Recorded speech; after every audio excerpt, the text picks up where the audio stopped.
boy and his mother, people being murdered, a doll named Chucky? All this can only mean one thing. We're comparing Child's Play on this episode of Retro vs. Remake.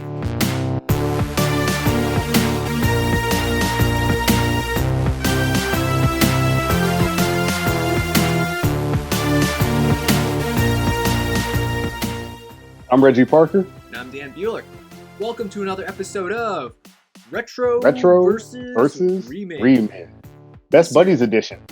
This is the series where we discuss films and their remakes. Join us as we ask the question, should this remake exist? Today's movies are Child's Play. So let's start with the original Child's Play in 1988. Starring Alex Vincent, Catherine Hicks, Chris Sarandon, Diana Mandoff, and Brad Dourif as Chucky. Directed by Tom Holland, not Spider-Man.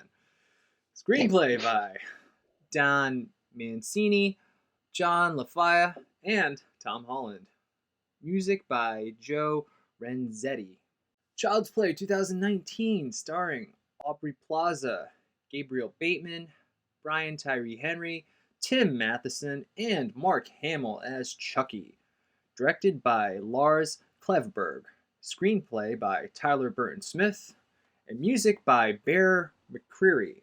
Now this is an interesting guy because he did the music of God of War 4, but not only did he do the music any fans of console wars listening to this will be interested to know that he actually arranged James Rolfe's, that's right, the Angry Video Game Nerds, You're a Mean One, Mr. Grinch parody, the You're a Mean One, Mr. Nerd, for the 2010 Christmas special with orchestra and 8-bit audio elements. So he worked with James Rolfe. He was one of the inspirations for console wars. I've met James Rolfe.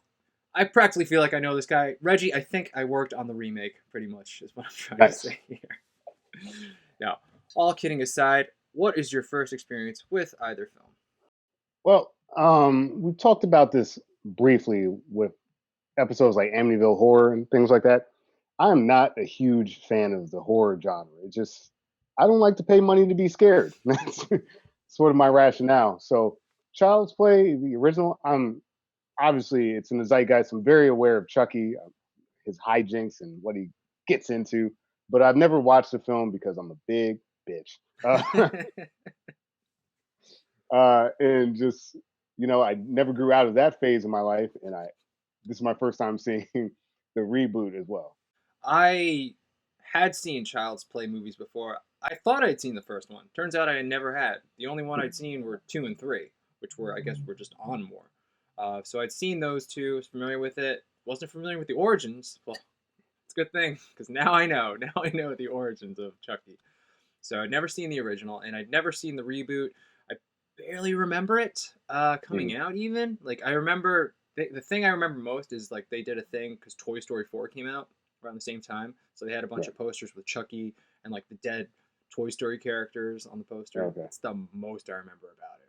Yeah, I kind of, like, vaguely remember watching another movie, seeing a trailer, and being like, guess they're doing that. Yeah, I was like, we're going to have to do an episode on that one day. And here we are. All right, so there's a lot of differences. Like you said, this is actually more of a reboot. So let's compare what's different. But before that, a little very brief synopsis. Luckily for me, though, none of the names are the same. So this will be a little easier. Hard-working Karen Barclay wants to get a present for her son, Andy. She doesn't have any money, but she's able to get this popular doll through not-so-legal means. Andy loves his new doll, called Chucky. But Chucky's not like the other dolls. This one has a dark secret. People start dying. Lead detective Mike Norris can't figure out who's doing it, but Andy knows. Andy knows Chucky's the one doing the killing, but his mom doesn't believe him. Chucky continues to go on his killing spree. Eventually, Mrs. Barclay and Detective Norris realize that the doll is killing. Andy, Mrs. Barclay, and Detective Norris all team up and are able to take Chucky down. Things go back to normal, and they live happily ever after. Or do they? Okay, well, that's very brief. Like we said, 2019 reboot is very different.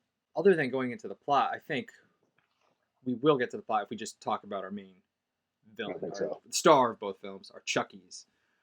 So the original Chucky, portrayed and voiced by Brad Dourif.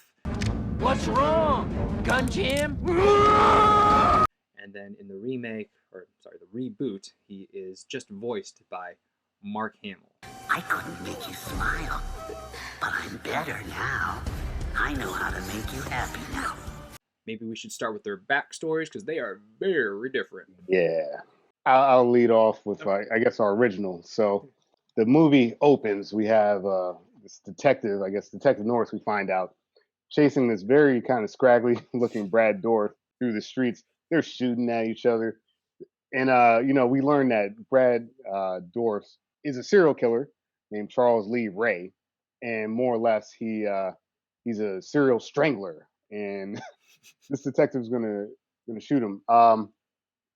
So during the shootout, right, the getaway driver, who we'll talk about a little bit later, Because all serial it's killers have getaway drivers. Just of throwing course, that out.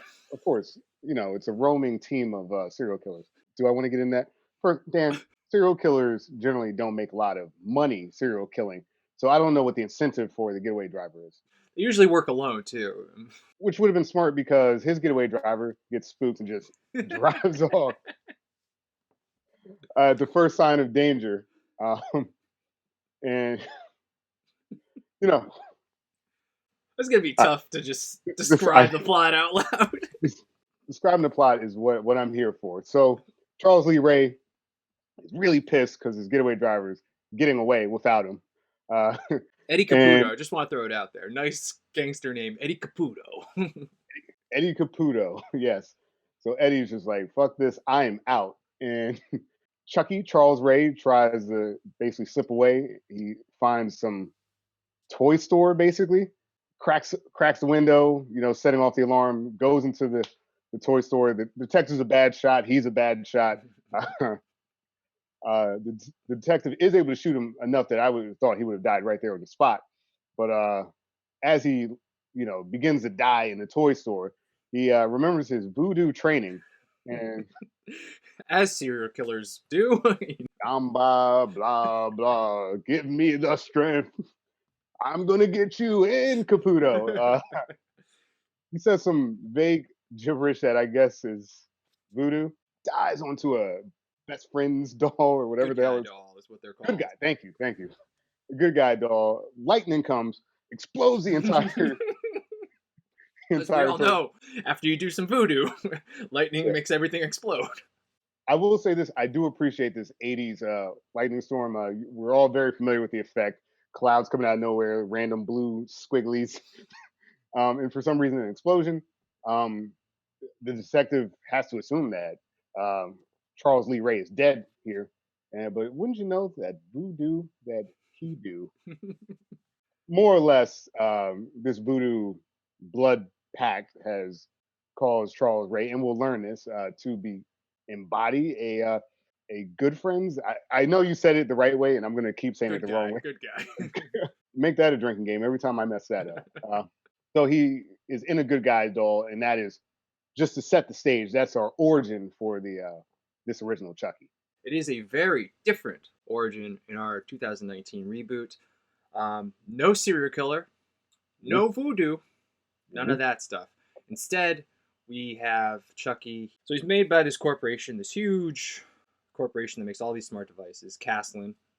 And Chucky is not just an ordinary doll, he's actually a smart doll. Sort of like an Alexa, right? Yeah. Tell him to do this, he'll cloud with every other smart device you have, and he'll do it for you. Yeah, if for the people, if you haven't seen it, I mean, go watch them if you're watching this. But also, it's kind of like if you took a Cabbage Patch doll and slammed an Alexa into it, like you said. So we're in Vietnam. Where I'm sure we're in a sweatshop. Very realistic sweatshop. These very high tech things. People being paid pennies. Anyway, that's for another podcast. So this guy, I don't know, he's just kind of staring out into space. His boss comes to him. He's like, "That's it. You're fired." He's like, "Oh man, I'm fired. Might as well be a piece of shit in my last act of life." So these not good guys. I'm sorry, they're called buddies in the reboot. Buddi. Get it? Mm-hmm. They're tech savvy. So they're called buddies, and he takes off all these sort of safety precautions that are put into these machines because all children's toys need safety precautions or else they'll kill people, apparently. Right. So he takes off all the safety protocols, and we're like, oh man, what's he going to do now? No, he just kills himself immediately after that. this good guy doll. Now I'm messing it up. This buddy doll gets eventually shipped to America, and then some woman returns it, and that's kind of his origin. Like, I don't know. It seems like, are they trying to make a statement about smart homes and AI and stuff like that? Like, is there a reason that the robot breaks the iRobot rules? Like, don't hurt people. I mean, it could be making that statement. I don't think that's the intent of the movie because it really doesn't focus on that, and there's not too many scenes where like devices in the house are really like an issue. It's more like outside the house where you see like that control or that dependence on technology kind of wreaks havoc on the people. So I don't think they're trying to Yeah. say that. Yeah. So I guess in that case, then what we're kind of going up against here is one, a little bit of '80s magic with the voodoo, and then this particular reboot or remake, whatever we want to call it, is grounding itself in some sort of realism. Because I guess you could see a disgruntled Vietnamese sweatshop employee getting real mad, reprogramming a doll and sending it to the U.S. So that's realistic. Yeah. So I'll give the reboot points there for the realistic thing.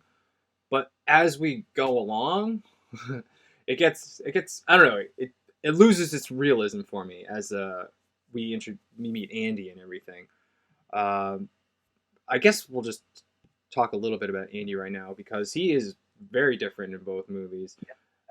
He's 6 years old in the original, and he's like a preteen in this Right. reboot. And a 6-year-old getting a doll makes sense.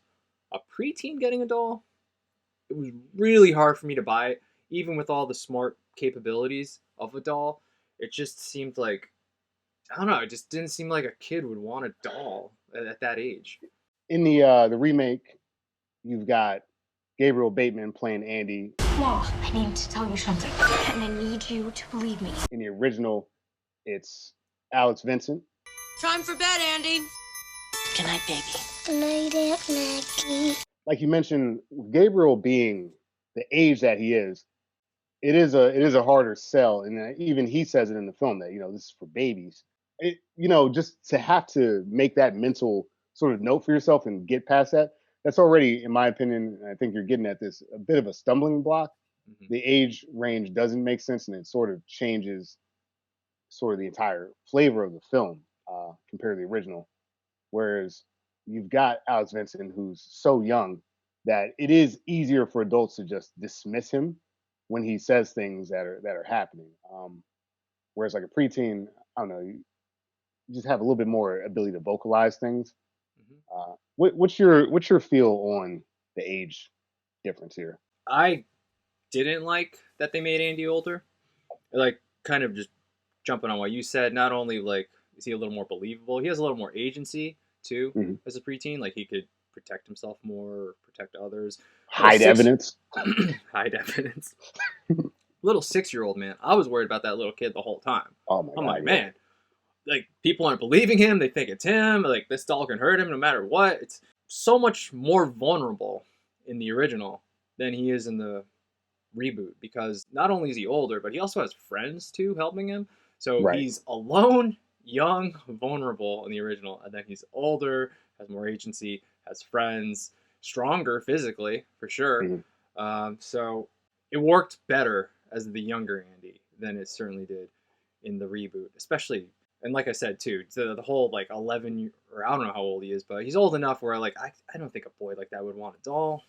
Yeah, yeah, and I mean, I guess as a sort of like preteen, let's just put him in that like 11, 12 range, tops. I don't know. Once things started getting kind of squirrely, I understand sort of the initial impulse to sort of cover things up and try not to get in trouble. But at a certain point, it just starts to get beyond where you should be trying to handle it. And I know in the film that character does sort of blame himself. The older Andy does sort of take responsibility for some of the things that are happening. I also talk about this in film. Not really a fair assessment for him to take that on himself. But like you mentioned, the young kid, I mean, there's nothing he can do. Um, you're not going to believe what he's saying. It is just a doll as far as everyone's concerned. It's less believable that the doll would be talking because of how rudimentary Chucky is in the original versus the remake, where okay, it's connected to smart devices, recording capabilities and stuff like that. It's just such a different experience to have this innocent kid being just terrorized throughout this entire film. I mean, I don't know about you, but like just honestly, I'm sure we'll talk about this more when we talk about some of the deaths and stuff like that. Given who's being sort of attacked in this, I was very uneasy throughout that first film. Just looking at, you got the single mother, you got the small kid. It's a frightening kind of proposition what's happening. And I think in the remake, it's frightening for different reasons. It seems to be, like you mentioned with the friends and everything, seems to be like a bigger issue for society writ large versus this like small kid. Yeah. And I'll jump in on something else you said. You said like the younger kid's just a lot more innocent. He's naive. He doesn't necessarily know that this is an evil doll. Maybe he thinks this is the doll and this is what they do, and maybe he doesn't know the difference between good and bad. And maybe that's he's sort of learning. Okay, maybe you are supposed to be killing people. But the 11-year-old or 12-year-old, he already knows the difference between right and wrong. It's like he's holding on to that doll well after it's done some pretty evil things. Right.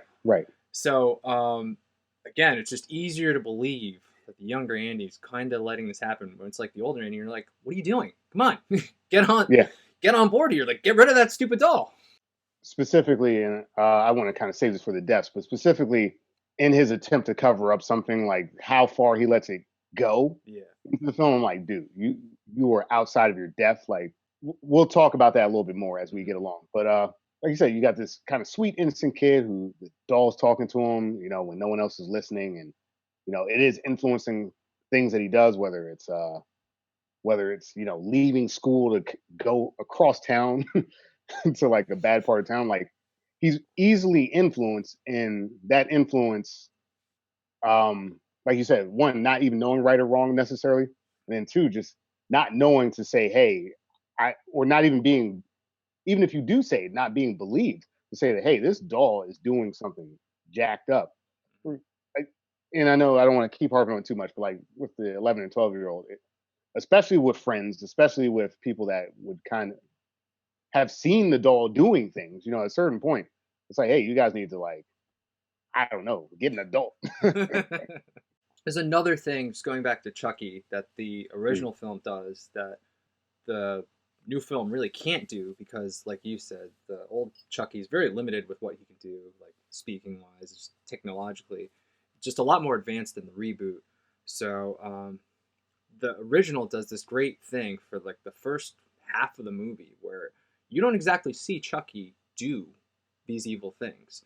So as an audience member, if you're seeing this for the first time and not seeing all those other billions of sequels that came out afterwards, it could be like in your head, like maybe it is Andy just doing this, because we don't actually see Chucky like as we know him to like just be killing people. Like we see like maybe a small hand, or we see Chucky like there or not there, but that could all be in Andy's head. You don't know. So they do a really good job of sort of like messing with you as an audience member. Like, is it Andy? Is it Chucky? Who knows? And then the reboot, they don't do anything like that, because it's, Chucky, he can move, he's defective, he's got the red eyes, he looks crazy, he tried to choke a cat, you saw that. So it's like, okay, it's definitely the doll. There's no question in my mind. So I again, just appreciate what that original did. As stupid as that premise is, because let's just agree, a fucking voodoo body transfer is one of the stupidest premises ever. Pretty terrible. But it's afterwards what they do with it. It really works in that original film. Yeah. I mean, if you can get past kind of the very dumb origins, because it's very dumb, and I was able to, at a certain point, get past that. It is sort of terrifying. Like you mentioned, you could film this a different way and have it be the kid. Like that like you mentioned, that first half of the film, that's a very plausible film that you could make. I don't know, like, it's the little things that cause the terror in that original film, which is, we kind of know the doll's messed up, and it starts small. Like, oh, he turns on the TV. Okay, whatever. He was walking around the house. All right, fine. And that ramp up is just so jarring, because you really, like you mentioned, you really don't know what the doll is capable of. And I think that does come back to, once again, sort of this rudimentary doll. You expect it to say a couple catchphrases, blink here and there, and that's where the sort of terror comes. Like, is this doll going to act like a stupid toy doll, or is it going to act like Charles Lee Ray, the serial killer? And there's so much play that they have with how this doll acts and interacts with people, because it more or less can just play possum at any given time. And next thing you know, he's just, I mean, wherever he shows up in all kinds of different places in the film, and it works very well, like you mentioned. Hmm. Yeah, I just have to mention there was a film that kind of did that, where there was a doll and you thought it was the doll, but it turned out to be the kid.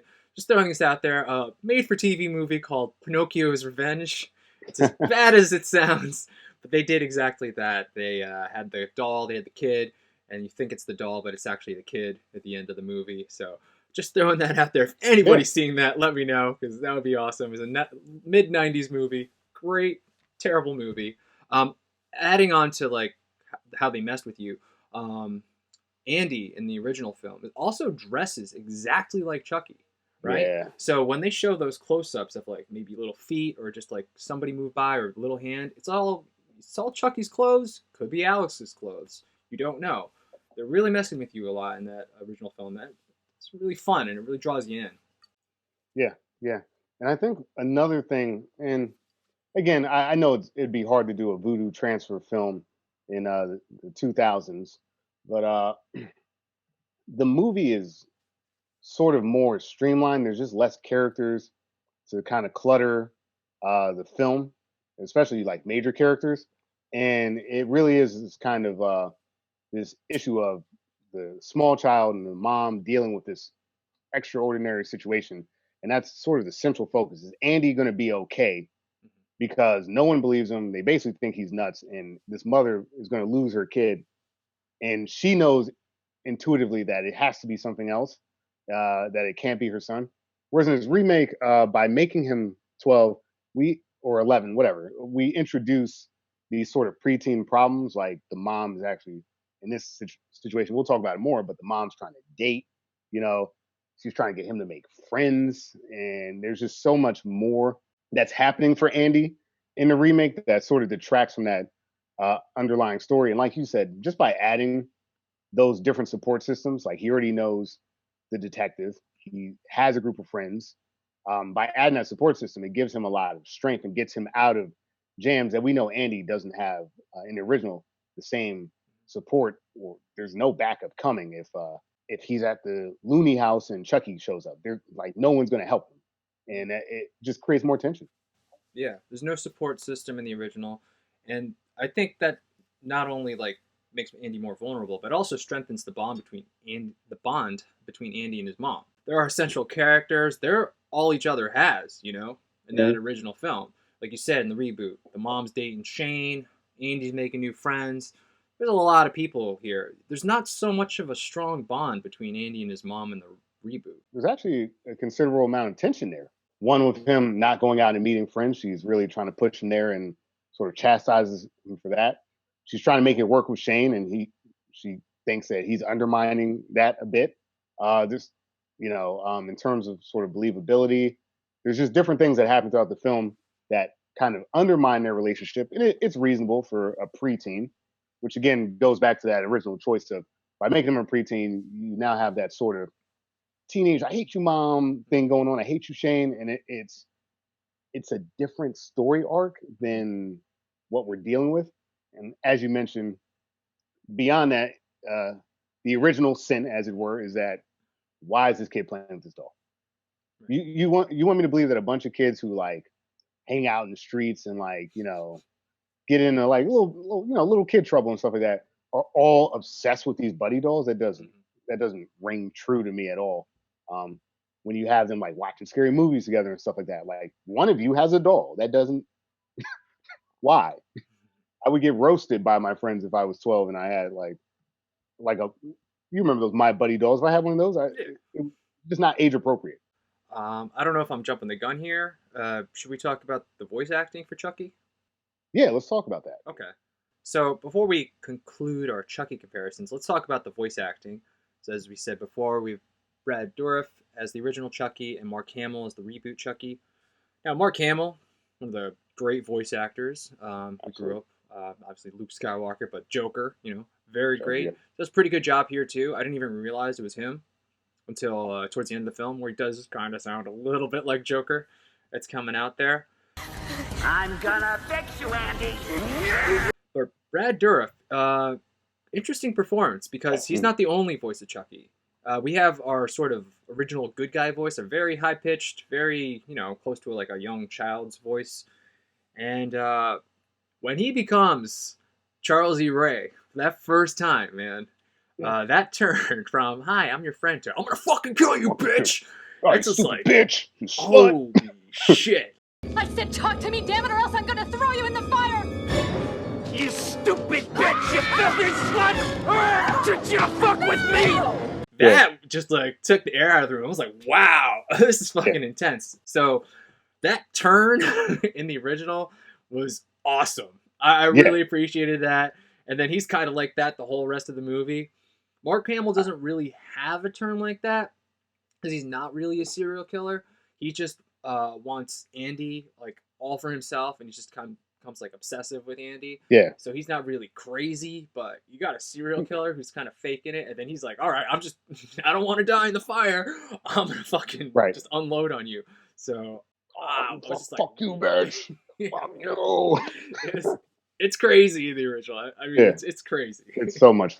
It's in many ways, it's so much fun. Like Hamill is playing, and I think Hamill plays it well. Like he does get into that sort of automaton, that sort of robot. Hi, I'm your friend, and I'm going to stay in this register, even though I'm killing your cat. Like that. That happens throughout the film, and like there's some instances where he kind of like elevates and gets, like you said, gets a little bit more jokery by the end.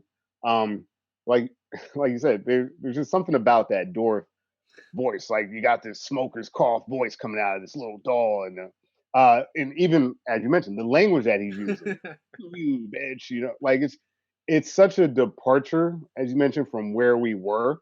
You don't get that in the remake, and it's a character in and of itself. Like Charles Lee Ray as Chucky is a separate character than Chucky. It's a very, which makes sense because it's a man and a doll, and a doll is right. Remember that stupid setup that he had in the beginning? Damba blue. Okay. And yeah, no, I mean, like it fits the tone of the film very much because I'll say this, like I think both of them do take place in Chicago more or less. Charles Lee Ray takes uh, Andy, the small child, and the mother by proxy in these very sort of seedy and dangerous places, like some of the dilapidated buildings that they go to. And again, seeing a small child go to like the bad side of town is terrifying in itself, taking out the fact that he has a serial killer doll with him. And I don't know, like it just his tone fits so much the tone of the setting of the film, and it is really impressive. It really is. And, not to take anything away from Hamill, because like you mentioned, Hamill's such a good actor, but like, we've sort of seen different portrayals like this of the the robot, as it were, becoming kind of creepy. We've seen that character before. I mean, like you said before, he was really good at kind of keeping that calm tone after he did these horrific things, which is creepy in its own thing. But I just think that turn of that original Chucky, the shock of like, wow, this guy's the language coming out of his mouth. It's like you forget that you're watching a horror movie until he like just starts cursing. So it's just a fun turn. I really enjoyed it, and not only does his like voice change, but because in the original movie, not only is he like in the doll, he's starting to become more human. So he's starting to kind of look like Charles E. Ray. So his face changes a little bit, hairline recedes a little bit more, starts to look like the original actor. It's just a really fun turn. If you can get past that weird premise of the voodoo, this Chucky you go on a fun ride with him. I don't want to dive in this too much because I think we'll talk about this when we start talking about how people die in the films. The one downside, and I think it's just kind of a sign of the times, to the Charles Lee Ray Chucky is, again, we mentioned the doll itself was limited because of technology at the time. The way Chucky moves and does things is very cheesy, hokey. It works as a total package, but there are moments where it's a little goofy, and I know it's scary, but it's kind of comedic in a lot of ways. That I'll give the reboot this, that when they kind of get going, it's just fucked up. Like Yeah. it's not it's not like, oh, this is kind of funny. It's just like I don't find much of this funny at all. Whereas like I don't know, there's something about that. Like I'm imagining the doll kind of like smoking a pack of cigarettes while he's staking out the people he wants revenge on. And I don't know. It's a different take, and you know, it just I guess it depends on what you want. But I'll say that the original Chucky falls more into the genre of camp versus this reboot where it starts to get a little more I don't know, horror realist, I guess. I don't know what you describe, but just wanted to mention that before we really dive into. Yeah. No, that's a good point. A lot of the original Chucky, a lot of his the horror he does or like the evil he does, it's a lot due to a lot of good editing. Because if anybody just saw like a doll that's like less than 2 feet and then coming at them, it's like no problem, little fucking doll. So a lot of quick cuts here. It's like, maybe Chucky's really fast, maybe he's really super strong. It's like you don't actually see it because we're cutting so quick. So an adult fighting with like this small doll is so ridiculous. It is. But they do the cuts really well, so it seems scary enough, and you're able to kind of like, all right, I guess I'm buying the voodoo shit, so I can buy this shit too. Yeah, so that's the one thing the Chucky definitely does a lot better in the reboot. Is just like it's more believable, like we already said, just the whole premise, and it's definitely more believable how a little doll is able to kill a bunch of people. But overall, I guess if I had to pick one, I got to pick the original Chucky. I got just that he was a bigger threat to Andy. I like the whole psychological thing. Like, is it Andy? Is it Chucky? And then that turn when he becomes that villain. It's a really fun turn. So I got to give points to the original there. Just to sort of piggyback on that, and I'm also giving points to the original. Here's something that really makes it different. It's so random in the remake. It does like there's no real connection to anybody. Just the doll happens to be evil. Like Charles Lee Ray's revenge plot, and as we learn later, sort of kind of his way out of this doll thing. Oh, let's get into that. We're going to talk about that. Let's talk about it. So why? So, go ahead, Reggie. Explain the voodoo to us. Okay, so Charles Lee Ray has a lot of different connections throughout the city. One with Caputo, who's just the getaway driver, and then a gentleman that we'll come to later. Was it Voodoo John? Is that correct? Good enough for me. Something close enough for now. He did learn voodoo from a gentleman in the city, and we do learn that because why would you teach voodoo to a serial killer? That Charles Lee Ray has kind of sort of bastardized the practice. He's used it for his own selfish means, and that does come into play again because as he's learning, like you mentioned, Dan, the doll is becoming more human. So he's not immortal. He feels pain. That doesn't really come into play in the remake as much. Like that, who cares if the AI feels pain? But Charles Lee Ray is now becoming Charles Lee Ray as a 2-foot doll. So like, he's got a lot of motivation to no longer be a doll. And apparently, there's a way to reverse this dubious magic through the first person he talked to and revealed that he was, this is all very convenient. That he revealed that he was not an actual doll, but yet a serial killer man who's a 6-year-old kid.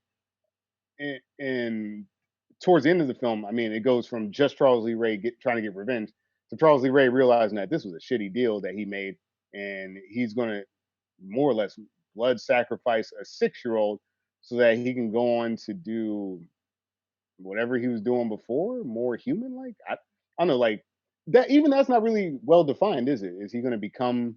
He's going to transfer to Andy's body, is what I got from it. I figured that's what it was. So he's going to send this kid into the sort of hellscape of becoming a doll, and he is going to go on living his life, presumably pretending to be this kid until he's old enough to do Charles Lee Ray stuff. I guess, or he can just be a murderer then. I don't know what happens to Andy. Actually, they never really explain that.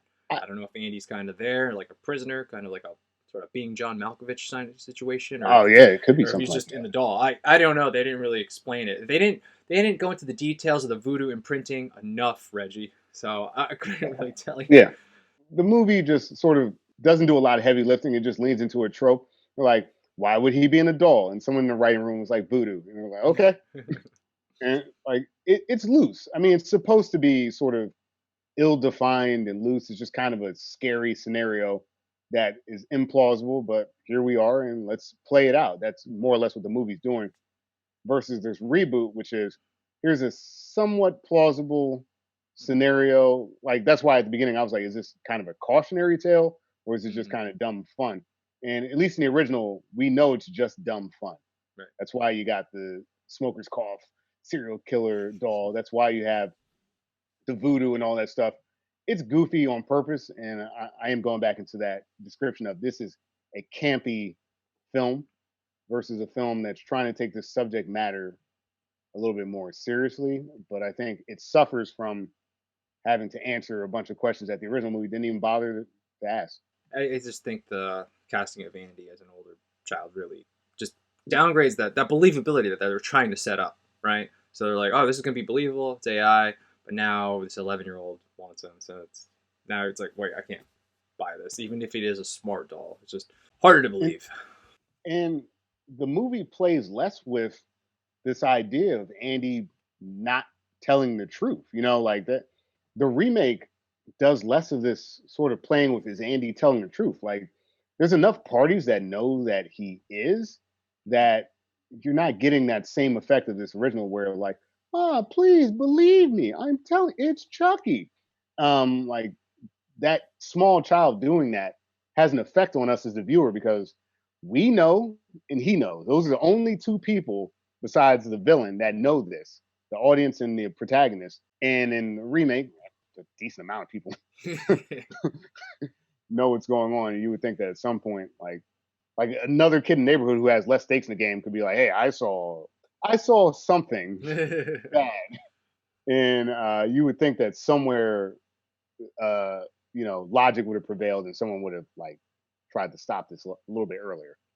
All right, before we move on, just wanted to also mention that the Andy in the reboot is also deaf. He does have a hearing implant. Yeah. Was that necessary to you, or did that just seem like that didn't come into play at all? No, yeah, it didn't really come into play. I guess the only way it came into play, and it didn't really matter because the doll could talk to him in other ways besides in his implant. It wasn't like the doll was just talking to him in his implant. That would have been interesting actually if you made the kid younger and the doll was communicating regular in the sort of physical world Mm. in serial killer like in the earbud. That would have been interesting. But this is doing sort of not to be all toxic or anything like that, but like a lot of the complaints today about like Hollywood films that I see on like the dark corners of the internet is sort of diversity for diversity's sake. There's no real reason why he can't hear because it doesn't come into play ever. Yeah. Like ever. Like once he drops his hearing aid, but it has nothing. It's not stopping him from doing anything. It just happens to be on the floor. Yeah. So again, maybe that is a commentary. He just happens to be semi-deaf, and that doesn't mean anything. Maybe but the problem is, I guess, as an audience, we're sort of trained to wonder, all right, so the Chekhov's gun scenarios, Chekhov's hearing aid here. You give me a hearing aid in the first act, and you didn't do anything with it throughout the film. So I'm wondering why you did it at all. What you said before would have made more sense if they didn't draw so much attention to it, but they draw a lot of attention to it in the beginning of the film. So it makes you think there's going to be a payoff with it, like maybe he has to do something where he blasts some loud noise and he's the only one who's not affected by it because he has his Right. hearing aid out. I mean, that just makes sense to me if you draw so much attention to it, but they didn't. I thought something like that was going to happen. I thought that there was going to be a scenario where, like, when people are around and gathered, maybe there's some ear piercings, like you mentioned, ear piercing sound coming out of something, and he takes his earpiece out and he's able to save the day. Yeah. Like, there's so many things you could do with that, sort of psychologically and in terms of like the action of the film, and it's irrelevant. So I don't quite get it either. I think what we're saying though is that Chucky in the original is better, and Andy by default is better because he's younger. Yep. Which is a shame because the remake, he's acting his ass off. He's doing a great job. And just you're aged out, kid. Like you're the Yeah. wrong character for this film. Yeah, I think if they made Andy younger, and I think it would have been just overall much better film if he was the same age as he was in the reboot. Just because I can't see a kid that old playing with the doll. But I feel like we beat that to death. So let's move on to our next character. I think we should talk about the mom Mhm. because, yeah, the boy and his mom. So Karen Barclay, portrayed by Catherine Hicks in the original, Nobody believes you about Chucky. and Aubrey Plaza in the remake. I know this move has been really tough, but this was supposed to be a new start for us, remember? You said you were going to try to make new friends. They both pretty much are the same. They're the hardworking single mom. They get Chucky to Alex. They are different, like you mentioned before. The working mom is just working. She's not seeing anybody, but Aubrey Plaza is seeing Shane. So we might also be talking about Shane here. Honestly, this is probably a good place to just loop in Shane. Let's just Mhm. get it out here because there's no equivalent in the other film. Yeah. Here's my thing. I'm a huge fan of Aubrey Plaza, and she's doing what she's really good at in this remake, which is sort of, I'm cute, but I've got a bite to me. And like she has a lot of we've used the word agency before. She has a lot of agency. Whereas Catherine Hicks is very limited in what she's able to do in the film. Like we see very early on, it's her son's birthday, right? And she wants to get the day off, but she can't because her boss is a dick. And she really doesn't have any recourse here. There's nothing that she can do about that. And that comes into play later in the film that she couldn't get off of work here.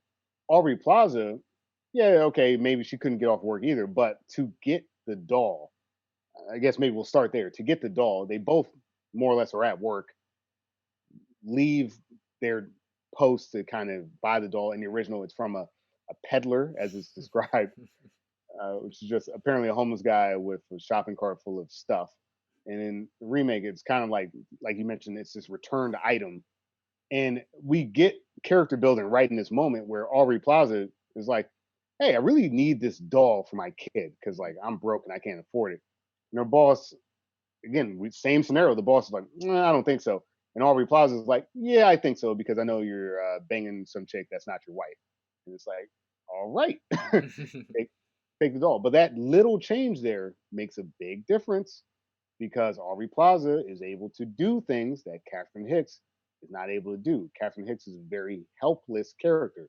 Andy's a very helpless kid because of his age. And they're both put in a scenario where, what are you going to do? You just made Aubrey Plaza tough, and you made the kid tougher just by age, and it changes things.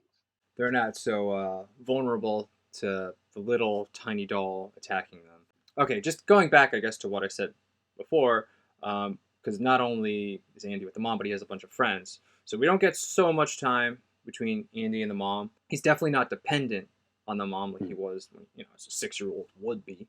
I don't know, like she has that agency, like you said, but like they don't really do anything with it. That's fair. I don't really see like a turn for her character, not much of like an arc for her character.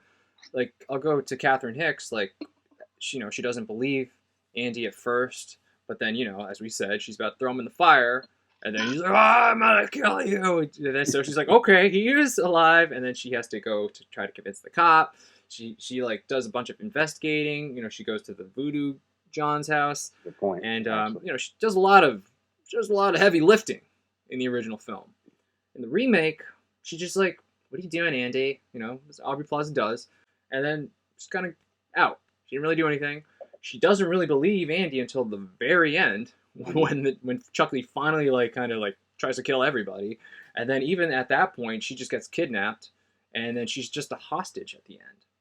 Yeah. In the original, she's trying to protect Andy. She's doing whatever she can. She does fight Chucky pretty well at the very end. She ultimately needs to be saved too. But she does a lot of heavy lifting in the original. I don't really see that so much in the remake. That's actually a good point because, I was focusing in on the fact that early on, there's not that sense of helplessness from Aubrey Plaza, which flavors the film. But to your point, doesn't really matter because in the original, Catherine Hicks, who was super helpless, At a certain point, when people don't believe you, she just took matters in her own hands. Yeah. And if you take her out of that equation, you don't sort of fix the problem. Mhm. You know, Aubrey Plaza, to your point, does nothing to fix the problem in any sort of meaningful way. I mean, maybe there's a moment, but at that point, it doesn't really matter He was anyway. already dead. You know, but like, no, that's a great point actually. That Catherine Hicks, though very limited, because we have this connection with her son, this bond, Mhm. you see that she's willing to take things to a place. It doesn't really matter if like logically, like why would it be the doll? Like to her, it does logic doesn't matter. It's her son, Right. and that kind of that permeates that's relatable. That makes sense. No one needs to believe her son but her, and because of that mother son bond, it allows us to sort of make this unbelievable premise work because she's saying, I don't care what you're saying, I'm going to go stop this. And you're right, by the end she's doing a lot of heavy lifting, and in many ways is quite the star of the film herself, whereas Aubrey Plaza, who's starring in the film, is just doing a lot less to further the plot. Yeah. So not only in the reboot is Andy have friends, but as we said, Aubrey Plaza has Shane. So these two don't really need each other. They're kind of moving on, as adolescents do usually from Hmm. their parents. Again, problem with making him that old. So Aubrey Plaza has this Shane character, and she's pretty much on Team Shane the Yeah, whole time. yeah. She doesn't care how shitty Shane is to Andy. So it's like you're just like a bad mom in this movie. It's like you don't care that you're just gonna make out with your boyfriend right there, and you don't care where your son's going. It's like there's not a lot to root for. I guess is what I'm saying. No, that's fair. I mean, she's far less connected to her son. Mhm. There's very obvious signs that things are amiss, that she's missing.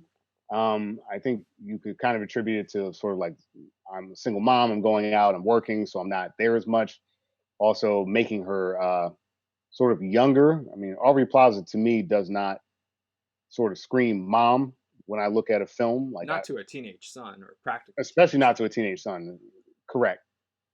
She makes kind of the line about, she was busy during her sweet 16.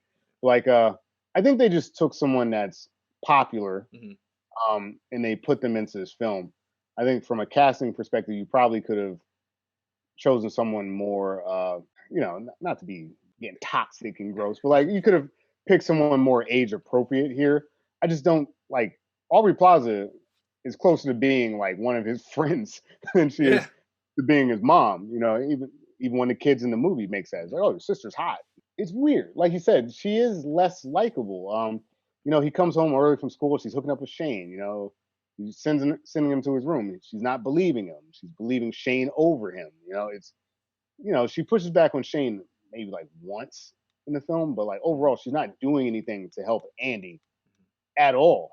So we're left to kind of just, like you mentioned, root for Andy and sort of put the mom to the wayside.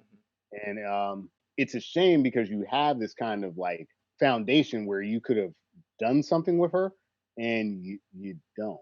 It's a bit strange. It's a lot like the hearing aid, where it's all right, you got a tough mom, do something with it. Where in the original, you got kind of, I don't want to say weak, but you got a mom that doesn't have as much going for her, and by then she's kicking ass. And it's like you don't get that flip in the remake. Like what's up with that? I don't know if you're done. I think we're kind of reaching the end with the mom comparisons here.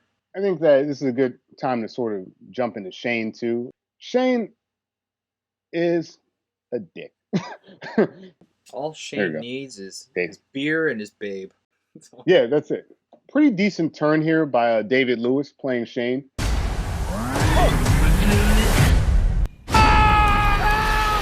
He's just kind of like a guy that's in her life, and he's pretty shitty to that kid. Kind And of shitty to her too. yeah, oh yeah, for sure. And I mean, actually, just jumping right into it, we learn how shitty he is because Shane has a whole nother life and family. So Shane more or less tells his current wife that he's going to work, and he goes around town to bang Aubrey Plaza. And you know, I think that reveal probably comes a little too late in the film that that's happening for me to really get behind the Shane's a complete dick sort of thing. Like by the time we find that out, there's no, as I mentioned before, there's no recourse for Aubrey Plaza. You know, like the only thing that she gets to say is, "Oh, I should have known better." Like that doesn't do anything for me because I don't know enough about her character. Like here's the positive of Shane, right? Because he's a bad guy. We actually have a bad guy, and we'll get into this more with like the deaths and stuff like that. Right. But we have a bad guy in the horror film, so it's a lot easier to sort of get behind the horror genre when you at least start with someone you don't really like. It makes things a lot easier to sort of ease into that action of like Mhm. bad stuff happening. Like in general, like there's kind of that moment in some theaters where like you see the bad villain guy. I would say in Poseidon it would have been our our Johnny Drama character, Lucky Larry.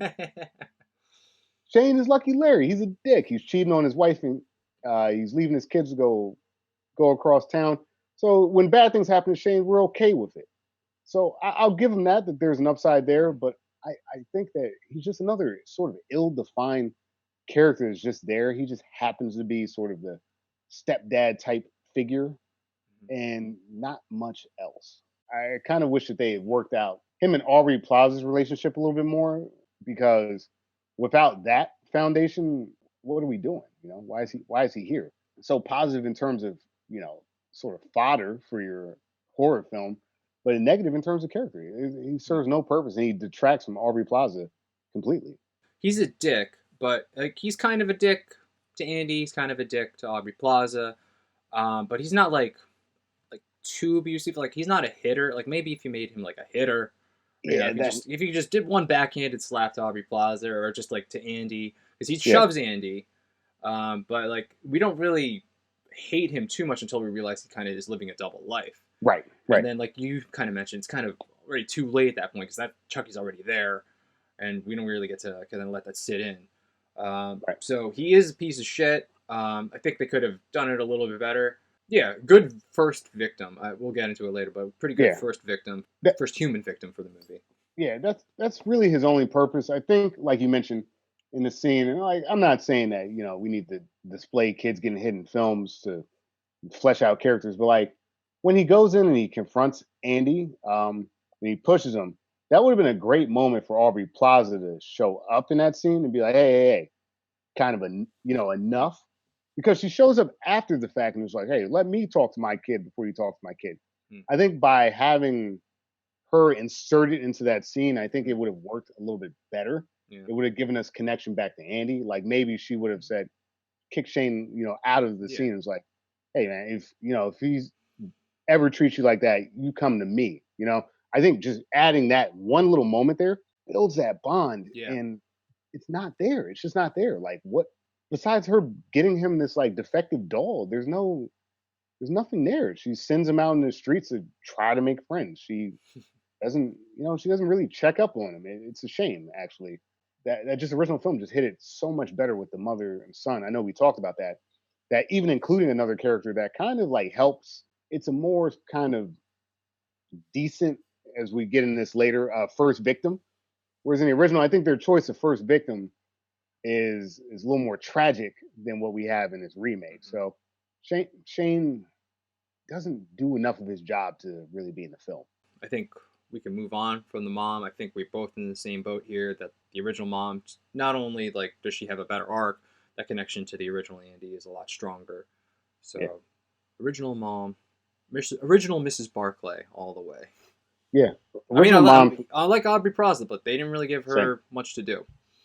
And like I said, Aubrey Plaza's not doing a bad job. It's No. just the original mom makes you care. Yeah. Aubrey Plaza doesn't make you care. She just happens to be Aubrey Plaza, which is cool. And we find out there's some kind of creepy stuff happening in the house, so we get to see some Plaza action. We'll get to that.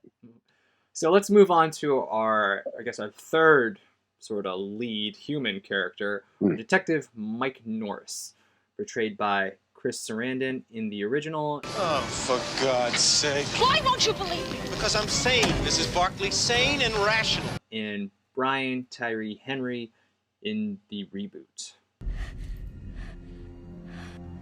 This is the end. Brian Tyree Henry, who also played Miles Morales' dad in Into the Spider-Verse. One of Yeah. the best Spider-Man movie, I should say. He also plays Paperboy in Atlanta, the Childish Gambino TV series. I haven't seen that yet. If you ever get a chance, it's pretty good. I like the actor a lot, actually. Okay, yeah, I mean, he was great in Into the Spider-Verse. So I recognize his voice. I'm like, is that fucking Miles' dad? Okay, anyways, so this is our skeptic? Oh my god, skeptic? Yeah, that's Yeah, why would you write this for yourself? So, like you said, in the original film, he's the detective that kind of was there during, what's his name? Charles Lee Ray. He's the one that shot him. By the way, terrible detective in that original film because he's looking for Charles Lee Ray, and then Charles Lee Ray is like bleeding everywhere, screaming, like, "Oh, I've been shot!" He's pretty much doing that. And then the detective's still like, "Where is he? I have no idea. There's nobody in the store. You can't find him." It's like, come on, man. Not just that. When the getaway driver drives away and Charles Lee Ray just is behind a beam, the guy watched him walk over to it and hide behind it. Like a fucking Looney Tunes cartoon. Oh my god, it's not just that. He's a bad detective throughout the entire film. Definitely. I'm just setting him up. Good. Sorry, Mike Norris in the reboot, he's not only a better detective, but he also has more of a connection to Andy because his mother lives in the same apartment complex as Andy. So he is there not as a detective sometimes. He's just there. It's just a regular dude, just seeing a kid, inviting him over to have some dinner sometimes. Do you want to go into the original, Mike? He's a bad detective. He's just a bad detective all around. I mean, even from one of our first deaths, he's not really able to kind of wrap his head around what could have happened in the house. Well, we checked all this kid's shoes, not the shoes he's wearing. Like, honestly, a lot of the tension in the original film, because the mother, again, we're really only looking at sort of three characters in Chucky: Andy, the mom, and the detective. And the mom and the kid are saying things are happening, and the detective is saying, "I don't believe you." Even just like the mention of like Charles Lee Ray, you think that would come up because the mom knows that the kid said the doll's name is Charles Lee Ray. The light bulbs just don't go off enough for him. He's very dismissive, and he's like, look. He reminds me a lot of those characters. Like, look, man, I don't make the rules. I'm just here to do the thing. He's a snarky character. He doesn't do a lot of detecting, as it were. He has to basically be walked. It's like you can lead a detective to the crime, but you can't make him think. But it kind of works. Because like he's really the only thing there to make this problem go away. Like the kid is more or less been subjected to the loony bin. The mom's not being believed. The only person with any credibility at this point is a detective. So that is what his purpose serves throughout the film, is bringing credibility back to the situation. There are moments in the film where other people don't even believe him, and they have to be sort of convinced. I actually like the character. He is aloof and outlandish, but because there's just not many characters to draw from, he is a stronger character by default. I think it's important that he has a real connection to the doll and to the killer, because this ultimately, though it's a horror film, it's sort of a revenge plot. Having the character to have revenge on there matters. So yeah, all right, Chris Sarandon, nice to have you. I didn't really like his character too much. Kind of go back to what you said. He's not really a great detective. Like, first of all, like, yeah, we checked all the shoes here. It's like, dude, did you not see the shoe sizes? Like, clearly the 6-year-old child's feet are going to be a lot bigger than this 2-foot doll's shoes. Right. So, like, when he saw the bottom of Andy's shoes and it's like starting to suspect Andy, it's like, dude, you didn't even check the size. It's like, just check the size. You would see that the shoe imprint is so much evidence. Exactly. He's just so aloof the whole time. I couldn't get behind his character. And then, we're going to get there when we talk about the murders, but like, when Chucky tries to kill him in the car, I'm going to stop laughing, dude. It It was was a poorly executed scene. bonkers. I mean, no, got today's standards. That's how I'm viewing it by. But it was Mhm. pretty bad. It's- Which is kind of redone in the reboot. Much better, but we'll get to that. So, Sure. like, I kind of wished he died there. We'll get to it. We'll get to it. It's really bad. No, I kind of wish he died there. But you're Same. right about one thing. He is there to kind of give credibility that it is a murderous doll and not this boy and possibly his mother helping him. So that's like the only reason you really need to keep this guy alive. But I kind of wish you killed him, not only because I didn't like his character, but it also could have raised the stakes. Mhm. And then I don't like that it's like it was kind of the Andy mom versus the doll. That he is the one that kills Chucky at the end. I didn't appreciate that either. So really didn't Yeah, like his character. yeah. It's kind of like Let a man do it. exactly. It's I'm a man, you're not, so this is my thing, and it honestly, the mom and the kid do way more to stop Chucky, as it were, than him. So it's just it sucks. It sucks that like I mentioned him being there to add credibility, but it sucks that you need the man there to add credibility. I'll give him one other kind of scene when he like tells her, "Oh, don't go to that part of town this late at night." It starts to get in that fridging territory, as it were, if you know your memes. Uh, with the mom there, where like, luckily the detective showed up just in the nick of time. I mean, he's a caricature and not a very good one because his central sort of profession, he's not very good at it. He's like really bad at it actually. And I'm with you. I don't like him much. So we can just kind of start moving past him. I think he's a weak character that has a few good scenes in a movie. Mike Norris in the reboot though, Yeah. Brian Tyree Henry. Look, like we kind of went on a little gab fest earlier because we like the guy's acting.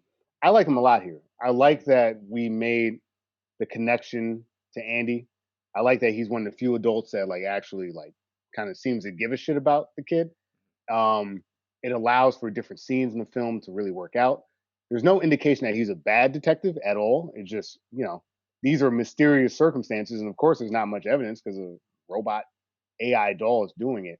But it starts getting closer and closer to home as we learn for him. His sort of response to the murders by the end is a little bit more believable.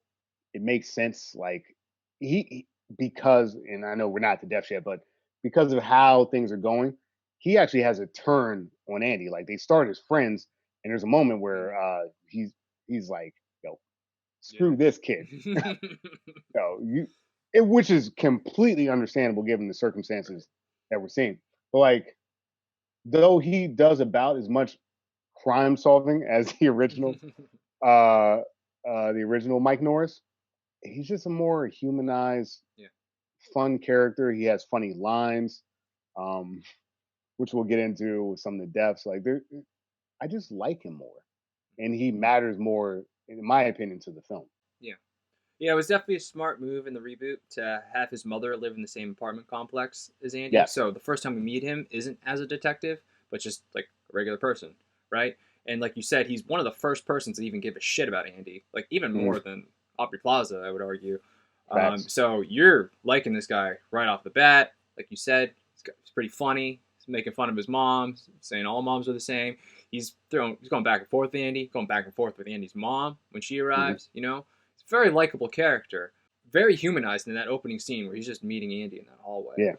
Yeah, he doesn't seem as like inept as the original Mike Norris. Like, oh, there's footprints here. I don't know. It's probably the kid. I got no idea. So definitely seems more capable. Well, I guess I'll just get into it. He almost dies at the end too, and I was like, oh no, I wanted the other cop to die, not this one. So, yeah, I definitely liked his character more than the other Norris. I think, like you mentioned, just that one opening scene where Andy really hasn't made friends of his own age at all at this point. He's clearly sort of struggling with that. I guess they move around a decent amount, or like just different men coming in and out of his mother's life, and this sort of like from on the surface, and I think it permeates throughout the film. This nice guy shows up, and he sees that vulnerability for the kid. He sees that the kid's struggling. And he offers up himself and his family. Says, "Hey, if you ever want to come to dinner, uh, like you mentioned, all moms are the same, right? Because he's getting ripped on by his mom in the corner. So like they have a connection, and I think that's what a lot of characters are missing with Andy in this remake. There's no connection, and thankfully, the detective is there. So I appreciate that connection in terms, like you mentioned, proximity. Smart. Put them in the same space. They live in the same apartment complex, or at least whether he lives there or not, he's there enough Yeah. that it matters. In that original, there's just not quite. There's no connection like that. The only connection to the detective is that Chucky wants to kill him. So that's where the bond comes from, and I think it was really smart in this reboot to make the bond not just the doll, because the doll, like we mentioned before, is sort of random. It doesn't really matter whose house the doll showed up at. Whereas in the original, it does matter. It's a serial killer specifically trying to kill him. In this reboot, it's like, hey, we're buddies. And over time, that confidence and that friendship is challenged.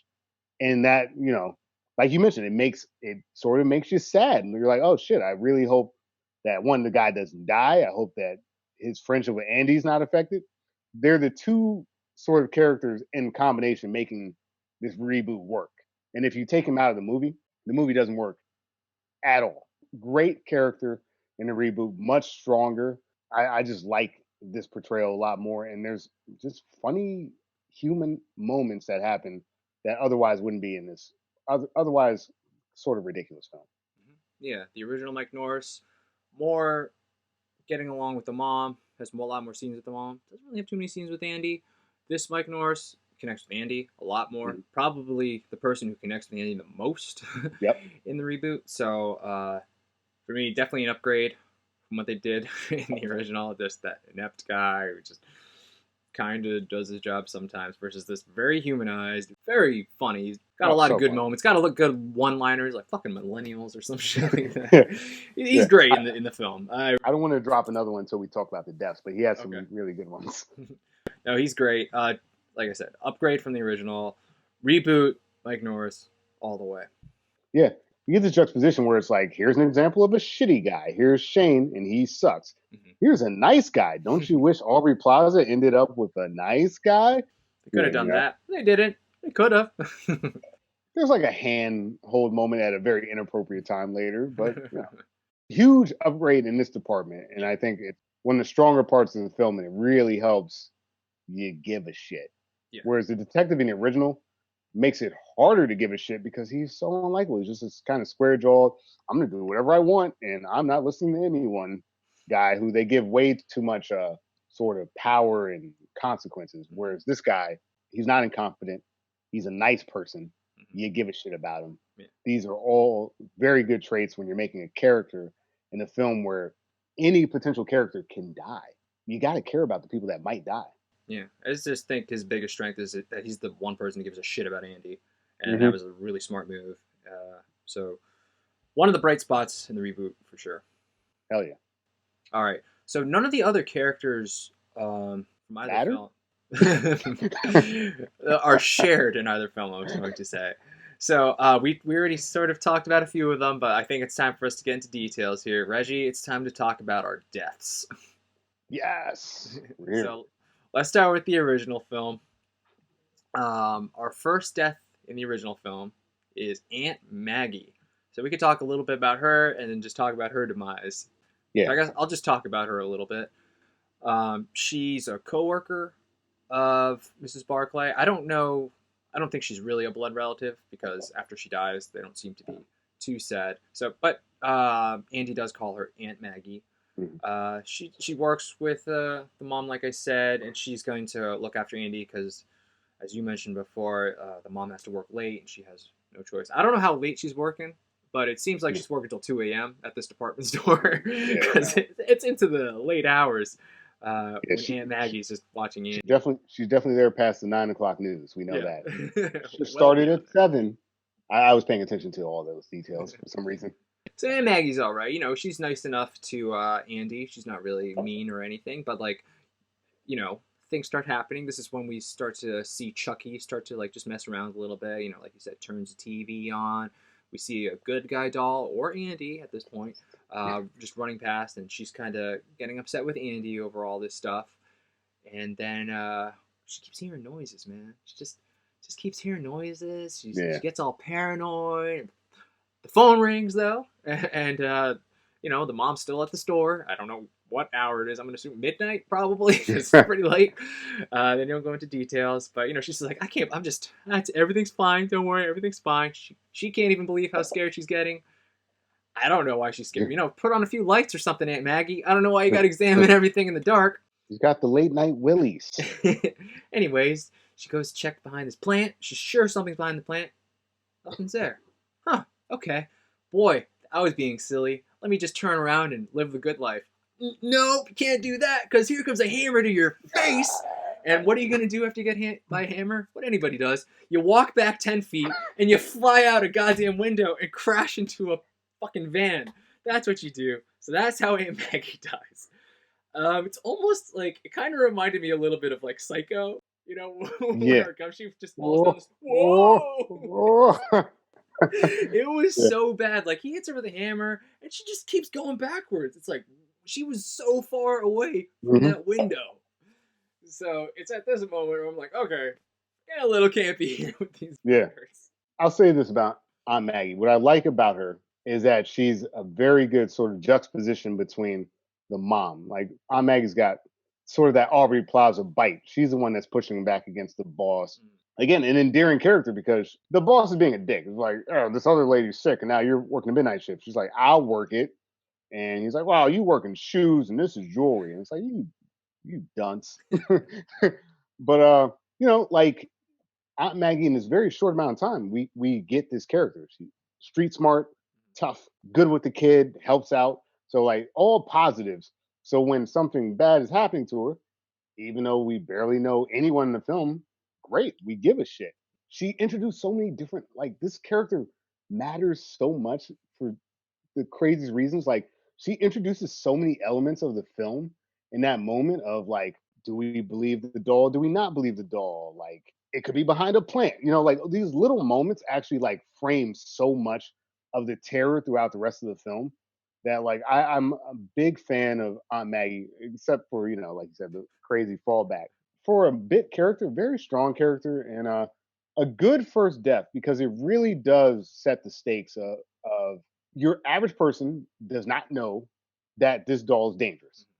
The kid knows that, to the point that like if a detective shows up, they're like, we don't know what happened. So it just shows that like you don't know where this doll can come from. She's just kind of minding her business. She's looking behind a plant. The next thing you know, he's behind her, and like that matters because throughout the film, these sort of jump scares are going to happen. Like you're looking places where a small, weird, murderous doll might be, and then surprise, he's somewhere else. And like I just not that the character necessarily needs this much discussion. Like I'm a huge fan of her inclusion and her ability to really, once again, in a short amount of time, ground us into the stakes of the film. You take a likable character, which is another horror movie sort of trick, and you get rid of a likable character. So for this film, early on, we kill our likable character first, and it actually shows you that likable characters can die. And Aunt Maggie is a net positive in my book. I'm a big fan of her inclusion. Yeah, her greatest contribution to the film is certainly that like anybody can die. Raises the stakes. When Charles Lee Ray, you know, was transferring his life force into the doll, he yelled out specific names. Aunt Maggie was not among them. So not only does it raise the stakes that anybody can be murdered, but it does sort of play into that, well, maybe Andy did do this because she wasn't on his list. So it could be the kid. Because, you know, she was a little, she wasn't necessarily mean, but she did kind of get into him. Like, what do you mean it's you? Or what do you mean it's the doll? It was definitely you. You turned on the TV, Andy. You know, when you say something, you got to do it. So you could just see a little 6-year-old, you know, being annoyed by that. And if it's a crazy 6-year-old, you could certainly kill her. So it plays into that as well. So, yeah. Other than her ridiculous death, maybe a few more hits with the hammer would have made it a little less silly. But just one hit and the hammer, and they're Well, just flying out the window. the problem is it's a tiny toy hammer It's a too. tiny toy hammer. Look at this. This was the murder weapon. This fucking dumb cops. Yeah, there's two dumb detectives in this movie. We're not even going to talk about the other one too much. Pretty But cool. overall, net positive. Pretty cool kind of practical effect too of her. Besides the ridiculous of her getting out the window, like it's a pretty cool scene. Like we were mentioning, it just immediately raises the stakes because the mom comes home unaware that something terrible has happened, and you have someone so close to them that's been affected by this with no real answers. And that's the thing. Even though we assume, like you mentioned, that it's the doll, at this point we don't really know that it's the doll. You know, could be something else, and it's a very interesting way to sort of jump off into this film in terms of deaths. So I don't have anything else to say about Aunt Maggie. Should we move on to Eddie Caputo? Yeah, let's do it. Okay. So Eddie Caputo, like we said, our serial killer's partner, or getaway driver, I guess. He's in the bad part of town. Young Andy does have to take the train into the one not demolished house among all these demolished buildings. And while Andy's, I thought this was a funny scene. Andy's just taking a piss anywhere because there's just like rubble everywhere. I gotta pee. Yeah, it's pretty funny. And then he puts Chucky down, he pees, and then he looks over, Chucky's gone. Eddie's getting messed with. He doesn't know what's happening. We see tiny little hand, just open that or turn on that gas stove. And after a while of like opening doors and trying to find out who's messing with him, Eddie does shoot, and that that spark from that gun just blows up the whole house, man, in 80s metal fashion. Yep. So Eddie bites the dust. Not really a well-developed character, but like I mentioned before, a character on our serial killers list. So it definitely gives more plausibility to the fact that this is a man who transferred his soul into this doll's body. Totally. Again, there's so few characters in this original film that this character was introduced at the beginning of the film. He has a connection. Like you said, he's on the list. There's no reason why Andy would be there if it's not Charles Lee Ray. And it also, again, for a very minor bit character, it also raises the stakes because we have two consecutive murders and all roads are kind of pointing back to Andy. It starts this sort of pathway of, is this kid crazy? Is he murdering people? We have to put him away. We're going to take him from his mom. It's a goofy scene. A lot of them are in this film. It's a goofy scene, but like it's another stakes raising scene. And it allows us to then say, take the kid out of the equation with the mother. So now the mom is like, I've got to save my son because he's more or less now in the crazy house. And it goes back to not believing him. Like she wants him to tell the truth. And Andy's truth is the truth that the doll is trying to kill him. And she's saying, you got to stop saying things like this so I can get you back. So again, it makes the son undermine his own story.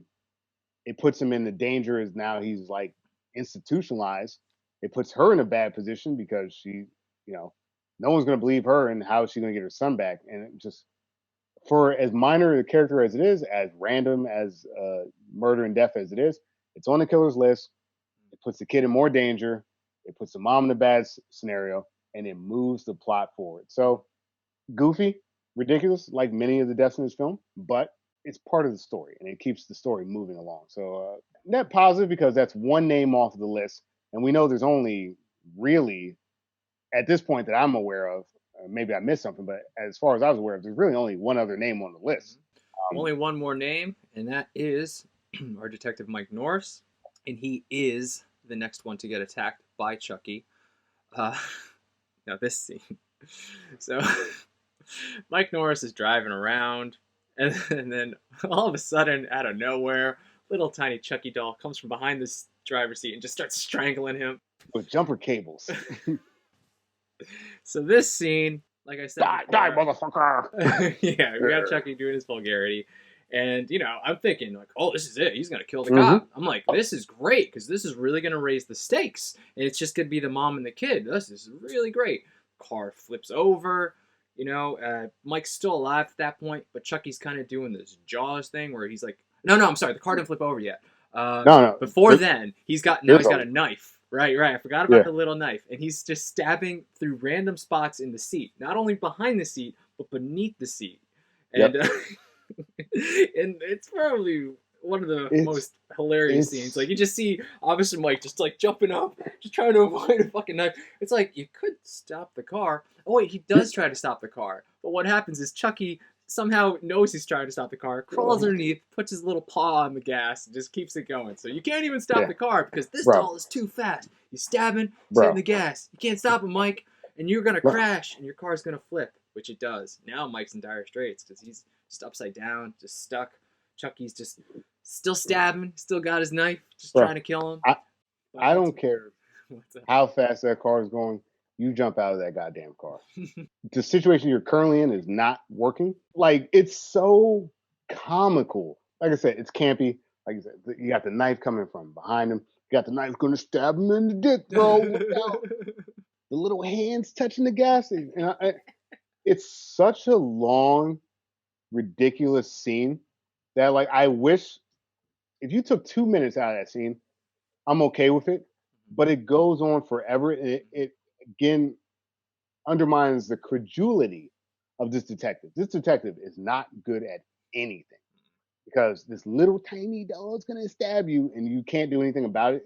It's just how long are you gonna keep driving your car straight, getting stabbed at before you do about it? Turn the ignition off. Take the keys out. E-brake. Do something, dude. Don't jump up in your seat. It was so goofy and fun. Like, I'm with you. I was laughing the whole time, but I was also pissed off because I was like, how is this still going on? Yeah. And like I said, it flips over. He's still alive. He ultimately doesn't die. He's able to shoot Chucky. Chucky just goes away after that. It's like, dude, you could have just killed him. But no, Chucky's like, oh, I hurt, so I got to go. It's like, I think I would have forgave that scene, too, if he died. You have this long, drawn-out kind of murder attempt. Would have been okay if it was a long, drawn-out murder. Right. Like, he's still alive at the end. It's like, what was I watching the whole fucking scene for? Just so he could believe the doll's alive? Again, going back to sort of the reputation of this character, it's not like I necessarily need him to believe this. Like, I don't really care if this very dumb detective doesn't believe the story. Like, I know it's true. The mom knows it's true, and the kid knows it's true. So after that, like, it just starts to fall into this territory of you because he is, like we said before, a man in the detective. It matters that he cares now, and he's the last person to the party. It's ridiculous. I think the only reason that you really need him is he's the only connection to Voodoo John. Right. Without him, she wouldn't know where to go next to figure out, I guess, the rest of whatever Charles Lee Ray, whatever he wants to do. Like, that's the only reason we need him alive, is just to get to but Voodoo she could have gone to the library. You know what I mean? Like, I don't know. I'm with you.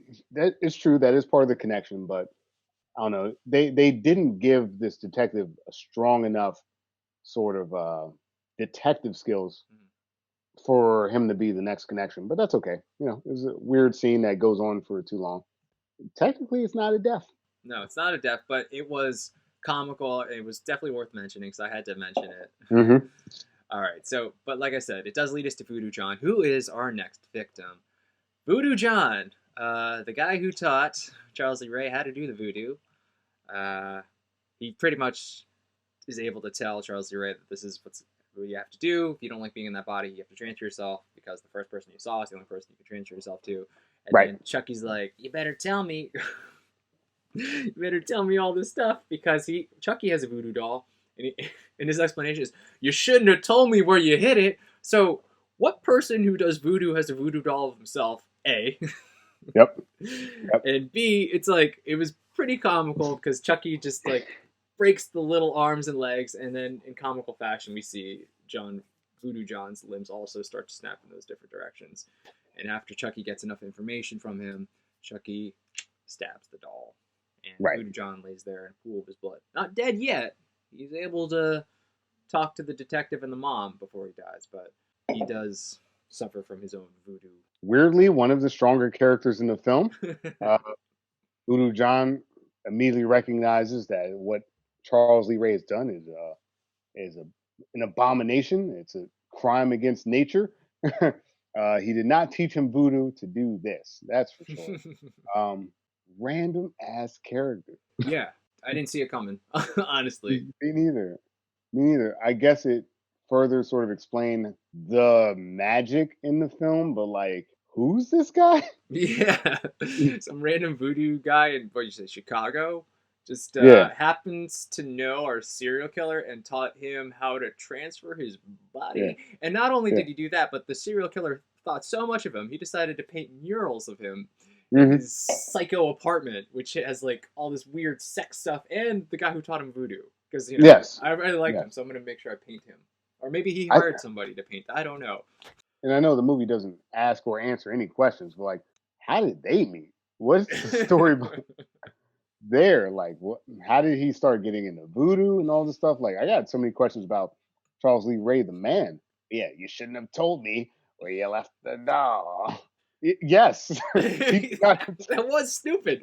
Why do you have a voodoo doll of yourself, and why are you telling this serial killer where you keep it? So weird, man. I guess it's a cool scene because it reinforces the magic, as it were, the voodoo. Yes, it gives credibility to the opening scene. Yes, yes. Besides that, I luckily Charles doesn't finish the job because Voodoo John's able to give more sort of details as to where he would have gone next or what his motivation is. I guess gratuitous violence just to be gratuitous violence, like backstory in some ways. Well, I think they needed to really explain like what he was doing in the beginning of that film. What was that exactly? Is it magic? Who knows what it is? Oh, it's voodoo. That's Mm. something people don't know about. So we'll just say that's what it was, Right, and people will right. accept it. I honestly think that's why you put him in the movie.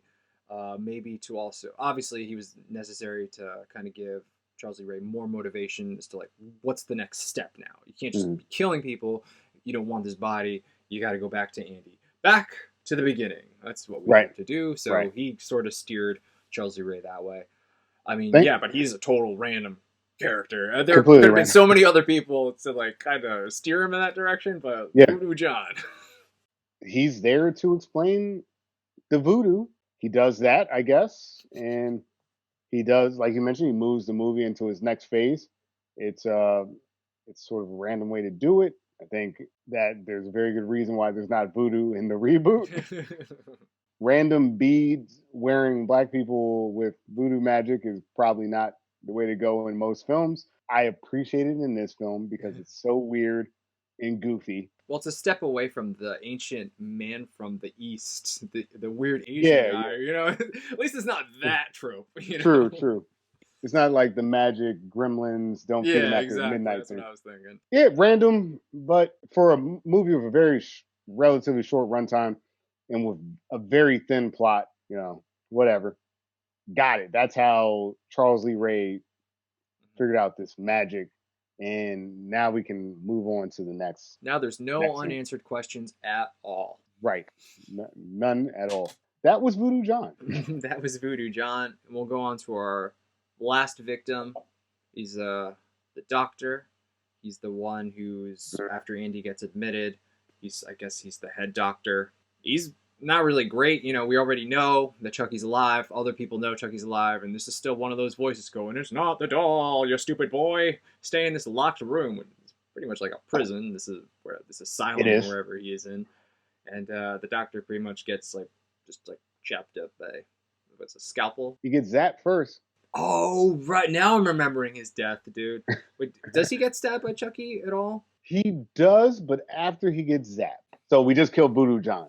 Voodoo John, actually, we didn't kill him yet. He was alive long enough to tell the detective and the mom that the boy is the answer. We must save the boy.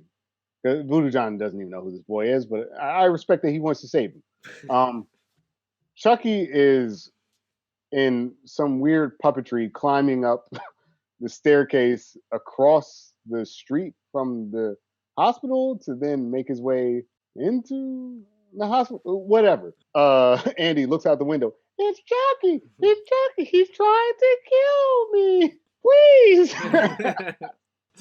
He's great in the movie, though. I'm not gonna. I shit on his love that performance. kid, man. He's great. He I'm really I'm does not give a shitting on him. genuine threat. Like I'm being threatened here. He gives a genuine performance. I like him, but he is No, fun that to kid. impersonate. It is fun to impersonate, but like that kid is super, super important throughout the film. Yeah. Starting with him making the breakfast in bed for his mom. That's character building. Yeah. No one believes him. That's character building. Well, anyway, so Chucky is trying to kill him, and this kid just knows that. He's like, "Help me, motherfucker! Like, help me!" Um, the the doctor more or less like doesn't believe him. In Chucky's attempt to kill him, he's able to sneak away into another part of the hospital. The doctor tries to give him, crazy juice. tries to he tries to basically put a needle in this kid's arm to calm him down. Somehow Chucky gets one of those like, when you're That's in what a I'm saying. crazy. I think he like cut his leg and then he fell on the ground. Yes, he does. That's what I That's was. Yeah, that's what I that's was. Chucky's main move. He's just like he gets you right in the ankle or the kneecap, and now you can't stand anymore. Which happens in the reboot too. Yeah, but like he gets his doctor on the floor by slicing him up twice, zaps him with the mental hospital zappy head thing, Electroshock therapy thing or something. electroshocks him to a crisp, and then finishes him off with the scalpel. The kid's able to slip away just long enough. It's an interesting death scene because sort of one of our last skeptics is taken out, and it's in a setting appropriate manner. I think that's one thing Chucky's very good at in this original film. If you're in a crack house in Chicago, he's going to light the stove and blow you up. If you voodoo John, he's going to voodoo you. And if you're a shitty shrink, he's going to zap you electro style. So like it's all thematic. Uses his environment to his advantage. Probably the most gruesome death in the whole film because you don't see the guy get exploded. You don't necessarily see the guy get stabbed, Voodoo John, because it's the voodoo doll that gets stabbed. You just see him bleed out. You see Aunt Maggie just get hit on the head with the hammer. You do see her fall out, but it's sort of like zoomed out. Like this is up close when that fucking electroshock therapy is coming out. This guy's fucking like bleeding out of his mouth, his fucking face. It's just got like dirt on it, but it's pretty effective what they did with this death. Yeah. It's the last death. It's the most gruesome death. Crazy stuff. I'll put it like this. In terms of deaths, like I said, no character in this movie is very fleshed out. This doctor, to no fault of his own, but since he doesn't believe our main character, that puts him in the camp of bad people. And, it's one of those deaths where it's like, ooh, like you're watching, it's like cool to see. You're not too affected by it because you don't know who this guy is. And again, stakes on stakes on stakes. Chucky's loose. The kid needs to get away. We know the kid is the answer. It starts to kind of ramp us into the end of that film. It's a good death in the sense of it's graphic, like you mentioned, and it sets up the stakes for the rest of the film. I don't have anything else to add there. This is a great martini. I'll add that. All right, so that's our last death. So let's go on to the deaths in the remake, unless there's anything else. No. Let's. Great. Okay, so the remake, our first death is not a human. It is a cat. Mickey Rooney is the name of their cat. And it's sort of an off-screen death. Because we don't actually see what Chucky did, but Andy just walks into the room and he sees the dead cat, it's bloodied up, and then Chucky's just standing over it. And Andy's reaction is just like, you killed my cat, which is weird because Andy already knew that the doll tried to strangle Mr. Rooney. And instead of, doing the right thing there, this older Andy, instead of doing the right thing, A, getting rid of the doll, and B, telling your mom what happened, he sort of covers up for the doll, and he just gets rid of the cat's body, throws it in the garbage chute, and tries to live like nothing happened. Andy's in that sweet spot of age where it's like, okay, like if the 6-year-old did that, even that, like it's still, there's not really an age where it's appropriate for you to try to cover this up. It's just not worth. It's not worth your time. I'm not convinced that this kid is that good of a friend with that doll that he wouldn't just nip it in the bud right there. But it's a low stakes enough death that I'll take it. It's like, hey, Chucky, you can't do stuff like this. Duh. And like you mentioned, because there was already foreshadowing, so Chucky attempted this before, was warned that this is not okay, and then continued to do it. And I guess the only reason to kind of give Andy any sort of leeway on this is the doll is kind of holding him ransom, sort of blackmailing him, kind of. like he plays back the audio and he plays back that's a move of this doll a decent amount. So maybe Andy felt like he was implicated here Mhm. and tried to cover it up, but it's a very strange intro to deaths in this film. I mean, it's just the stakes are not nearly high enough to just have the doll murdering his cat and him not doing something about Yeah. I didn't read too much into a blackmail. I just thought they tried to sort of justify it. The kid called the cat a dick. The cat did scratch Andy, kind of unprovoked. it. So Yeah, I had a feeling like Andy wasn't really too close with this cat. It was definitely more fair of the enough. mom's cat. And I think Andy kind of liked that he had this doll that was unique. You know, it was Right. the reason he made friends at first. They're like, whoa, your doll says fucked up shit. That's really cool. Yeah, So I think it was more of a fear of just kind of losing any grounding game with like any friendships. that's Uh, fair. that's more what I read into it. And he's like, okay, I'll sacrifice this little thing because A, I didn't like the cat, and B, I don't want to lose any friends. That is fair. That early on, because of this sort of quote unquote teenage angst, Mhm. there's certain things that he doesn't like. I think the strength, which I think is still overall a negative, the strength of him being sort of estranged from his mother in a lot of ways, it does allow for moments like this where he doesn't want to tell her things. He doesn't want to he doesn't like Shane. He doesn't like the cat, So I guess you're right there. I'd say your interpretation of what's happening makes a lot of sense in terms of character motivation. I mean, it's still messed up. I mean, if you Oh see yeah, a doll kill like one of your pets, and gee, do not defend that doll. Get rid of it and immediately. and then the next scene we see Andy dump it down in the garbage chute. Yeah. So he's So an accessory after the fact. correct, correct. Like we mentioned before, given his age, that does flavor things a little bit different. Exactly. Like He should know better. Like I know you kind of gave him like he's at that age where he doesn't know better. But I feel like at 11, you know, and yeah, yeah. it's not really excusable what he does. I was trying to just figure out why he would do it, but I'm not saying that's an excuse at all. Only excuse I'm giving him is he wouldn't be tried as an adult. But you know, cats are one thing, Reggie. Hmm. Humans are what really raise the stakes here. And our first human death, as we mentioned before, is Shane. Good old Shane. Do you want to take the lead here? Just for backdrop, we made the obligatory Shane's a dick scene because they were saying he was a dick, and I wasn't really seeing it. But when Shane was like, "Yo, if you're a real man, you're gonna tell me what you think about me," it's like, "All right, Shane, You know, as you do to 11-year-old children. I yeah, often confront them, and if you're a real man, you'll tell me what you yeah. think. If you're 11, you could beat me up." And it's like, "Geez." We removed some Shane credibility there. We finalized our Shane credibility removal by when he's like leaving the house. He's like, "Your kid's screwed up." He's driving home. He's talking to somebody. We don't know who it is. Turns out it's his wife.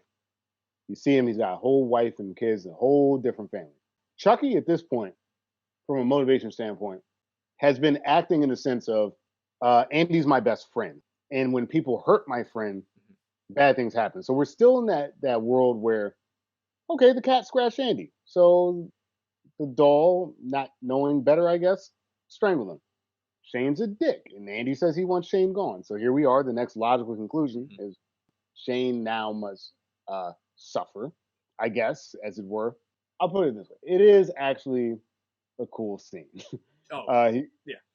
yeah, he goes home and like stupid wife and kids. He puts his ladder up. He's taking down Christmas lights. Who knows what time of year it is at this point? You know, it's like way after Christmas. Also, he also makes a funny comment because he's taking down his Christmas lights. He didn't unplug them; they're still on. So this Yeah, fucking asshole is probably, if Chucky didn't kill him, he probably would have electrocuted himself. correct, correct. So the guy jumps up on a ladder to take down Christmas lights, which is probably completely unnecessary. Um, and at this point, he doesn't know that Chucky is a thing. Like he thinks it's raccoons or something like that. Chucky knocks down his ladder, shatters, shatters what I imagine is his femur bone. I love the scene where his kids are like have their headphones on. They're just like, Yeah, all like right, he falls down his fucking both of his legs. You see the fucking bones protrude from his skin.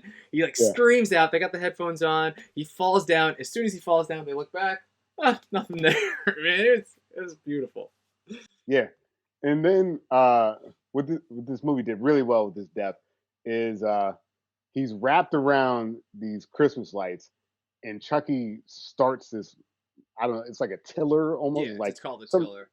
yeah. This machine is like just digging up the dirt, and presumably it's gonna like slice up Shane. So Shane's like, oh shit, help, help. You know what I mean?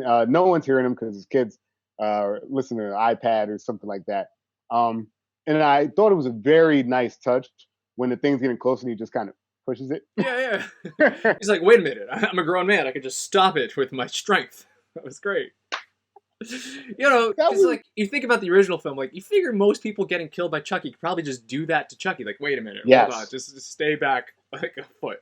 I mean, most of Chucky's murder weapons are tiny tools from a tiny kid's toy tool Yeah. thing. So it's like even like the bat is like this small, and like grown men are being felled by a 2 foot toy. It's very strange in the original film. Yeah. The ability for Chucky to do any of the things that he's doing. It makes a lot of the deaths kind of cheesy and goofy. In this reboot, at least they acknowledge that. And it's like, man, this isn't gonna kill me. And then Chucky, jumps up and stabs him.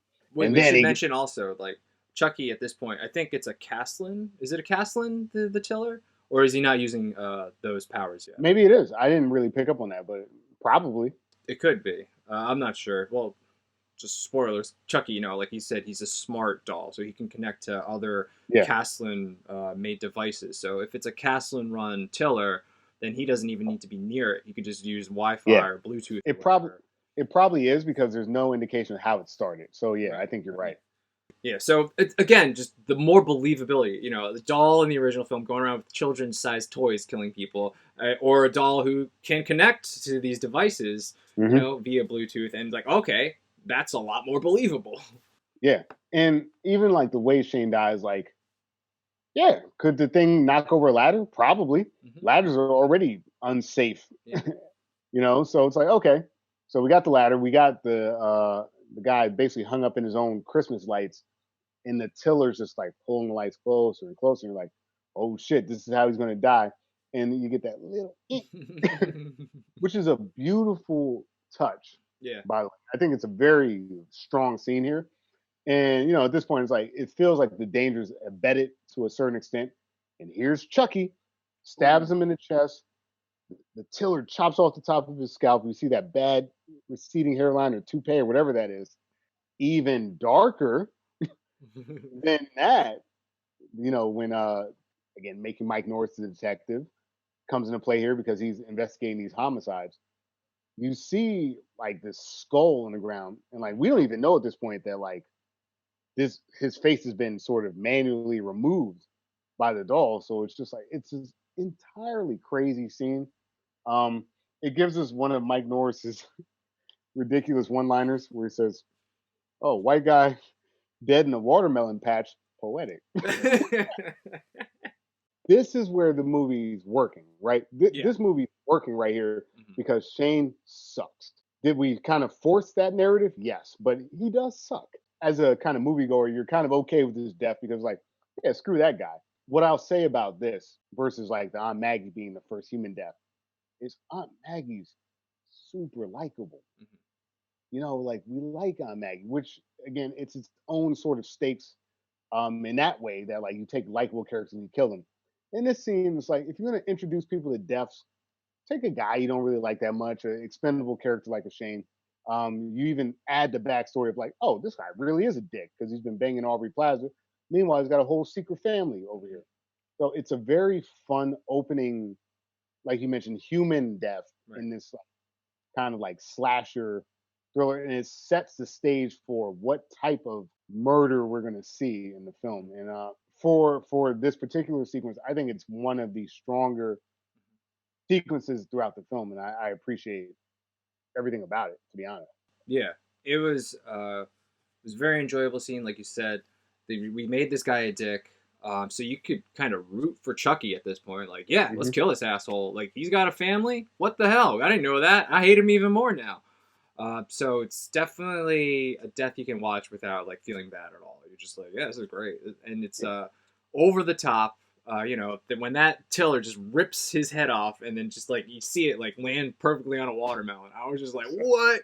My fucking Yeah. wife came in at that point. She's like, "What are you watching?" I'm like, you walked in at the worst scene here. Yeah, exactly. So, but it's over the top. You can cheer for it. It's enjoyable as hell. This really kind of set the tone. Yeah. Like at this point, I'm like, okay, I can get on board this because like the beginning, I was like, I don't know, but like, okay, this is the type of movie we're doing now. Okay, I can get more behind this now. Yeah, it's a good, like you mentioned, tonal shift. It sets a lot of the stages. It sets basically the stakes once again. Um, the original film, I don't think ever really pulls off a death like this. It doesn't pull off a believable kind of fun slasher death. Also, in a weird way, this Chucky at this point, which you cannot say about Charles Lee Ray, sort of still has some kind of morality too, which is you hurt my friend, I hurt you, right? So is this a misguided toy? Seemingly so. Does it ramp up from there? Absolutely. But like at this point, you're not too. I mean, you're concerned that obviously there's a murderous doll, but like it seems to be kind of working within the bounds of like you can get behind. You can't really get behind a murderous doll, but you can get behind killing off Shane, like we were saying. So, all right, we're still kind of okay with this, and we have a tone shift, which worked really well. From here, I don't know, it starts to get dicey. Well, did you go into what happened after Shane? No, but like we have to get into that. We get the cat murder, right? Andy knows that the cat was murdered because the doll is replaying kind of the cat death in his room, and it sort of haunts him. And he's got to like cover his ears and stuff like that. Oh yeah, by the way, that scene's fucking creepy as hell. Like it's of late at course. night.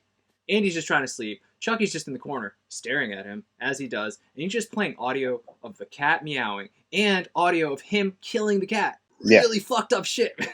Super fucked up. So Shane dies here, and that was already crazy enough. But to add insult to craziness, he wakes up, and this Chucky doll has made some sort of sick gift for him, which is a watermelon with Shane's skinned off face. Reference because earlier they were watching like Texas Chainsaw Massacre, something like that, where slasher film they're watching, the guy's face got cut off. So Chucky's like, "Hey, you like this? You're gonna love this." You got Shane's skinned off face on a watermelon with a bow, a bow on it, and I was very disturbed watching that scene. Here's where we gotten this before, but it starts to deviate.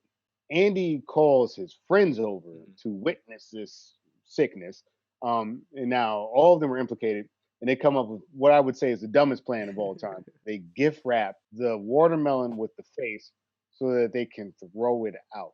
Yeah, you could have easily just put it in a garbage bag and just thrown that out.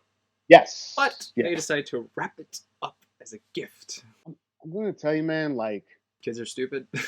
Yeah, kids are stupid, but in both films, there were things about both films that really disturbed me. Like I said, horror films really aren't my genre. At this point in the reboot, the victims are still kind of like the type of victims where you can kind of let it slide. I mean, it's sick, but you can let it slide. In the original film, I found that the terror that was befalling this small child and this single mother, I found that very disturbing to me because they did not seem like the types of people that should have been victims. In this reboot, that starts to happen after this, but like I'm just so kind of disturbed by like what happened and what their solution is.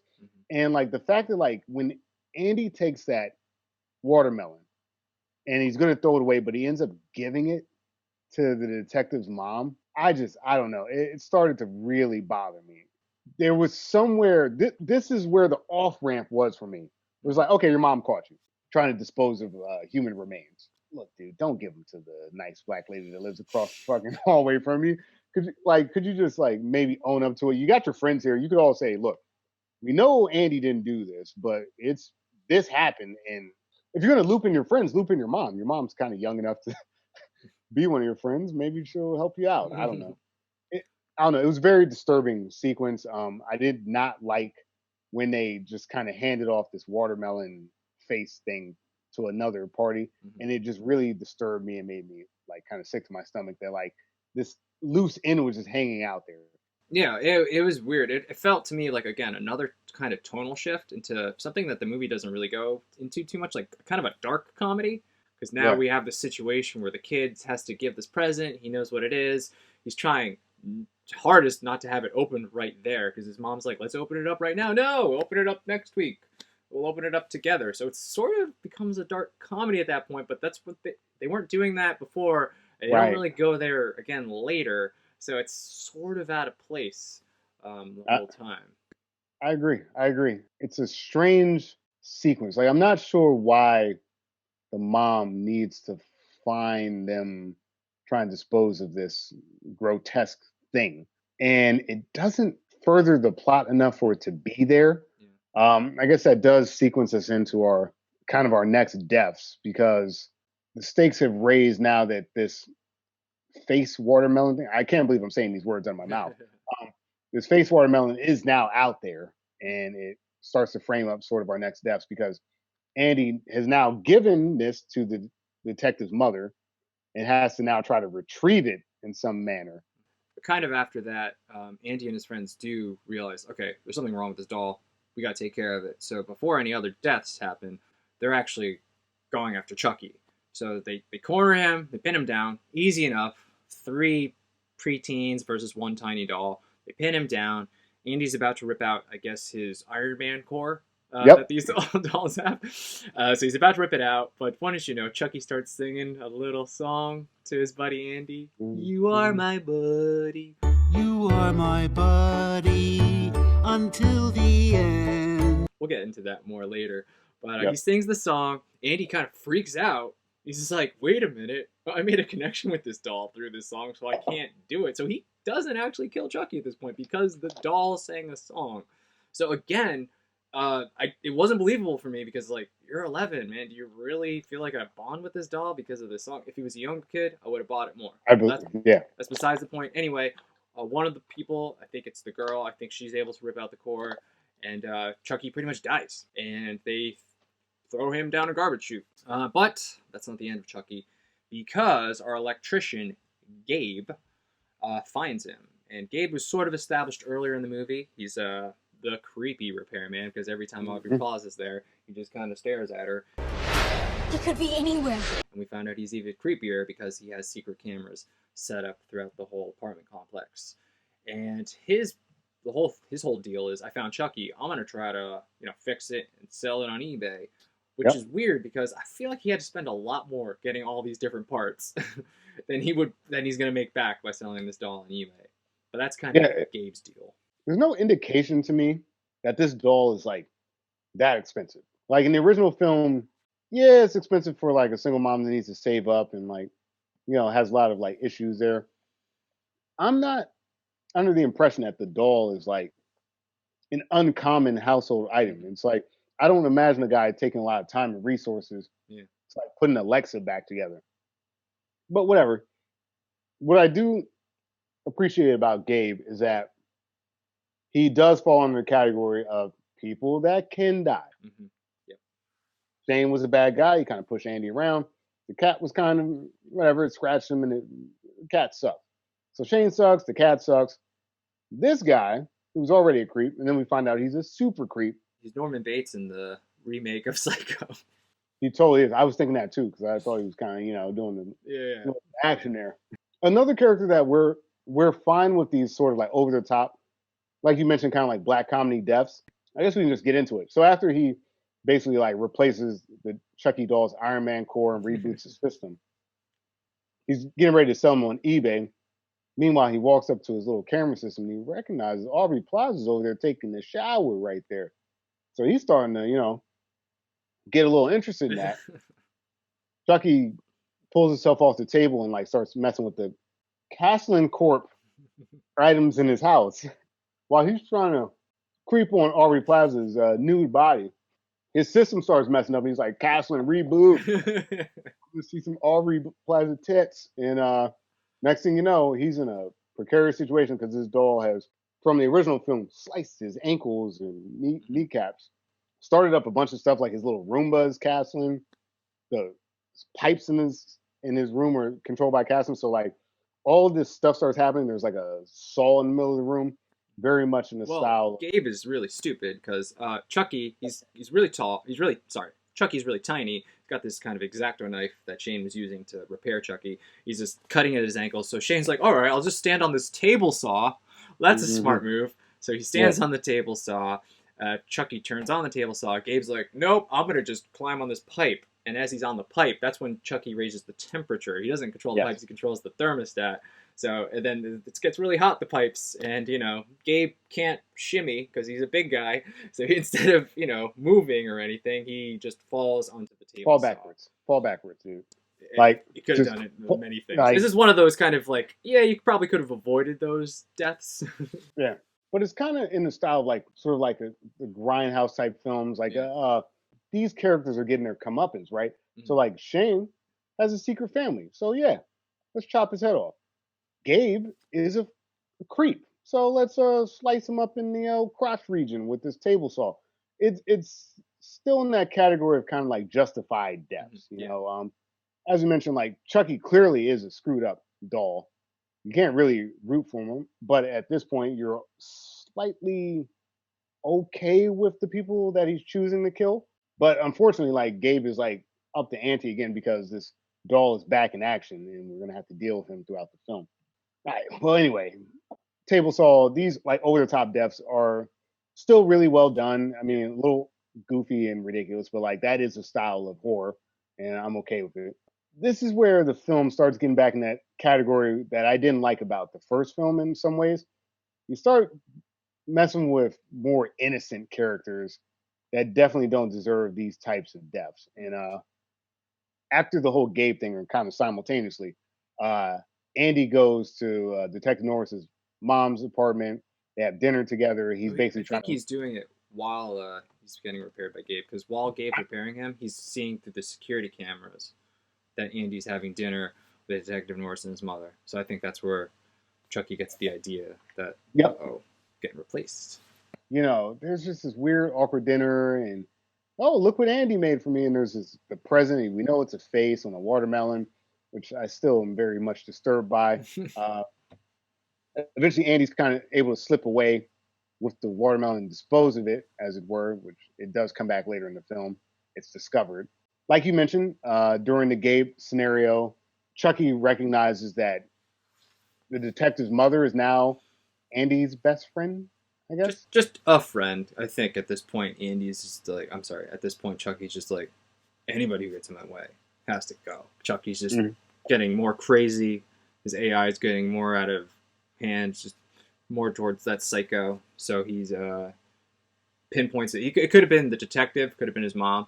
I think the mom was just the easier target because she was doing the Kaplan stuff on her phone. So he figured out that she was going to take a tap, or one of those self-driving cars, I should say, to bingo night. I know it was bingo night because that's what it said on the sign. So she's taking this self-driving car, like I said, there's nobody in there, to bingo night. She's in the front passenger seat, and then she's about to get dropped off. She's really excited. She's like, "Woo, look at me and my hot ride." Like all her friends looking jealous. And then the car just starts, screeches, goes back in reverse, driving around the parking lot like freaking crazy. She's freaking out. You know, I'd be freaking out too at this point. And then eventually the car just like, or no, first Chucky makes his presence known. Like he just like, Andy's my friend or something to her. And then like makes the car crash. And then that's not enough because she's still alive. So he has to finish her off. Disengages her seatbelt, crashes her into something.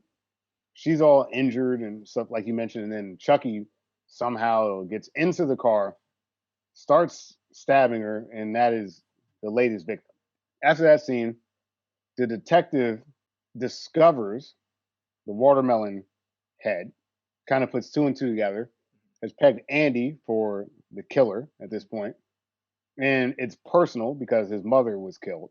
We move into sort of the sequence of the film where Andy's mom, I don't remember everything, but Andy's mom's kind of mad at him about something else, about lying or something like that. No, because he took the phone, because Chucky's no longer in his possession. Some other kid who lives nearby now has Chucky, and he's like, wait, that's not your Chucky. That's actually my Chucky. He's still evil. You could see that it's him. And the kid's like, no, this is my Chucky. I found him. So he took that kid's phone, and that's how Yep.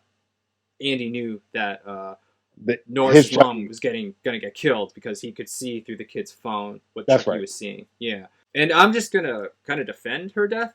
I thought it was a good idea to kind of kill her because, like you said, up to this point we were only killing kind of bad people. I So agree. by killing an innocent person, a really innocent person, you really raise the stakes like I agree. 100-fold. So I was like, well, they're gonna kill an old lady who did nothing? Damn. So for Yeah. me, that just raised the stakes. Like, okay, anybody's gonna fucking die in this movie. That's fair. Throughout my watch of the original film, I found that this sort of the subject matter in terms of like the people being affected by this, I found it to be a little like just like I mentioned, disturbing. Like it's like sucks, man. Like the single mom and her kid mind their own business, and like this serial killer murder guy is being all serial killer like.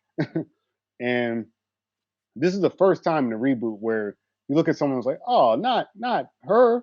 And you're right, it does raise the stakes. And the movie starts to really kind of pick up pace from here too. Oh yeah. Like you mentioned, this is all kind of simultaneous. Gabe's getting killed while he's at dinner, trying to hide the face watermelon thing. The mom dies in the very next scene, while, like you mentioned, Andy's discovered more or less that it's his Chucky that his friend, can't remember his name, like Omar or something like that, has. The mom gets mad at Andy because he's got his friend's phone, and they got in a fight and everything like that at Zedmart. So like everything's starting to just kind of like go, go, go. And again, for a movie like this, I can appreciate you picking up the pace because we've got about as much establishment as we needed. The original film didn't even bother to worry about all these like loose ends. They just got kind of into it. So the movie's really, really picked up here. So Andy gets taken to Zedmart, more or less, to kind of wait it out while his mom finishes her shift to, I guess, deal with this. Meanwhile, the Buddy 2. Buddy 2! Oh boy, it's coming out. It's going to be the new best thing. So the Buddy 2 is going to get released. Everyone's excited. There's a whole like storefront with it. Meanwhile, like we said, simultaneously, Detective Norris realizes that his mom's dead, which makes that personal for him. 2, he finds the watermelon head. 3, it's in the gift wrapping that Andy put it in. So like Detective Norris now thinks that it's Andy, which reasonable that you would think so. Everything's converging at the Zedmart with the Buddy 2 reveal. It gets crazy. Yeah, you didn't think it can get crazy enough with some of those deaths? It gets crazier because we are about to reveal Buddy 2. I think it's at this point, I might be a little bit out of order, but our Detective Norris does find Andy, kind of pins him to the ground, starts handcuffing him. He's like, no, Chucky's going to be here. He's like, you need to, look, shut up, because he's like, it's personal. I know you killed my mom, so I'm going to arrest you. But at the same time, Buddy 2 is about to be revealed. Some employee has to put on the Buddy 2 mask. As he has it on and he can't see shit, something stabs him in the neck. Oh, fuck. This isn't good. Yeah. But the show must go on, Reggie, because after he gets stabbed, the curtains open up, and there's all the kids going, yay! And he's just like, whoa, I'm fucking dying here, man. I'm dying. And then he fucking takes the helmet, he takes the mask off, and then just blood squirting out of his neck on a small child. On a small child. It's a little girl in like a pink jacket with a little hat knit. And she's like, oh, yay, the Buddy 2. And the guy's spraying blood right on her. Guy sprays blood on her. She freaks. Everybody freaks. Everybody starts running, but it's not over yet because Chucky's there. He's connected to the cast. So he's got the Castlin hookup. He's got drones, Reggie. We got drones with like razor blades on him. Yeah. So even though that guy got stabbed in the neck before and was gushing blood out of his, major arteries, he's not dead yet. It takes a flying drone to the other side of his neck just to make it's like overkill to the extreme. But I was just like, all right. To be fair, because the movie does have ethics, he was cheating on his wife. He banged Kathy or whatever in the warehouse. This is true. This is the same guy. But, you thought he was dead. He was okay-ish, but nope, not anymore because that drone took care of the rest. There's drones flying everywhere. Other Buddy 2s are coming to life, stabbing other people, killing people. Chucky's there. Yeah. It's mass chaos, dude. It's like we got a real or something. Yeah, we got a real Five Nights at Freddy's going on here. You know what I mean? Like the whole um, the whole shop goes like dark and there's like red lights Yeah. and just like you mentioned, chaos. People running, lockdown, people getting stabbed and killed, and like the Buddy Twos are now coming to life and they're biting people and stuff like that. It was nuts, dude. Wow, like I mean, just yeah, exactly. You're talking about a climax in a fucking horror film. This is a fucking good climax here. yeah. What I will say about this scene here is kind of going back to one of the things we said before. Luckily, because at this point the detective's so mad at Andy that one, he cuffed him, and then as he realized things were going bad, he cuffed him to a shopping cart. This is where that friend group comes back into play because Andy's friends do show up to try to help him. They got like like salt, like chainsaws and stuff like that. So it's kind of cool that like his friends are there and like there's definitely a support, especially given the fact that this situation is so over the top. I can't imagine two random people trying to stop this chaos. So it's lucky they have friends of some sort. I don't know. It's a wild scene, dude. It's wild, yeah. It's going back to the friends, like credit to the girl, the girlfriend, or not his girlfriend, but the friend who's a girl. Like she's like, follow me. She like takes a chainsaw and just like hacks the head off of one of the Buddy Twos, and all the boys are like, "Yep, gonna follow her." So that a little funny beat amid this chaos. Yeah, it's just crazy the whole time. And also, at one point the drone's going right towards our detective, and here's where Aubrey Plaza actually does something. She kind of pushes him out of the way. Yeah. He still gets hit though. He goes down, but he doesn't die. So she does kind of save his life there. So she does a little bit of something here. Like I said, there's so much kind of chaos in this scene that it's going to be very easy to get lost in it. But like, yes, Aubrey Plaza does save his life in this moment. We're not necessarily sure that that's the case. Like, I don't know, the scene's just really playing out. Everyone starts trying to clear out the store. It's mass chaos. The Castleton Corp locks are starting to lock down in there, and people are trying to escape. So at this point, Tim Matheson is saying crazy shit on the TV. oh, it's great. Yeah, the Castleton Corp CEO. Andy's friends are like, "Hey, look, we got to go. We recognize at this point that Chucky has kidnapped his mom. So Aubrey Plaza is tied up. She's gagged more or less, and she's in trouble. And Andy's friends are like, if we stay here, we're all gonna die. And he's like, okay, yeah, you're right. We got to go. We'll get the cops. And he more or less like pushes the shopping cart that was holding the doors up out of the way, and he goes to confront Chucky mano y mano. He's got his chainsaw thingy. He's got another blade, and he's going after this Chucky character. And I guess we're just getting into the ending. I mean, that's the only way to do this. So Chucky's playing different things in his ear, right? Huh? The hearing aid comes back into play. There's all this like crazy like atmosphere. Like who knows where Chucky is? A cop car comes out and he's like, "Follow me." And oh no, the cop car says, "Come with me if you want to live." A nice shout out to RoboCop, who is also produced by Orion Pictures, who made this film. So there's a little RoboCop nod in this movie, which is a film we're gonna eventually do one day, I'm sure. So. Oh no, Chucky... sorry. Dead or Alive, You're Coming With Me. I think if you come with me if you want to live is Terminator. My bad. Okay. One of those.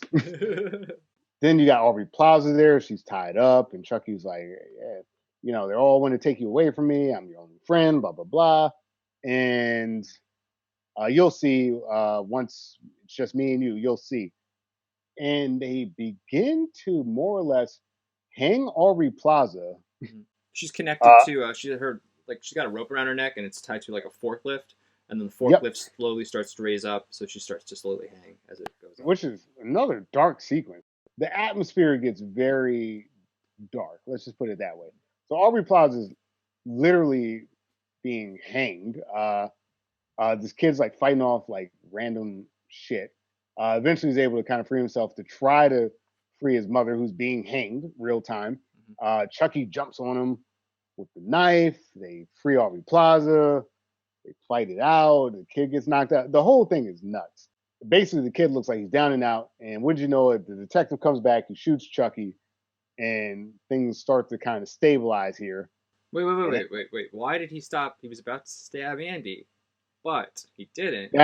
Thank you. Because Andy starts singing, "You are my buddy, a social friend." He starts singing that Buddy theme song, which is super catchy, super dark at the same time.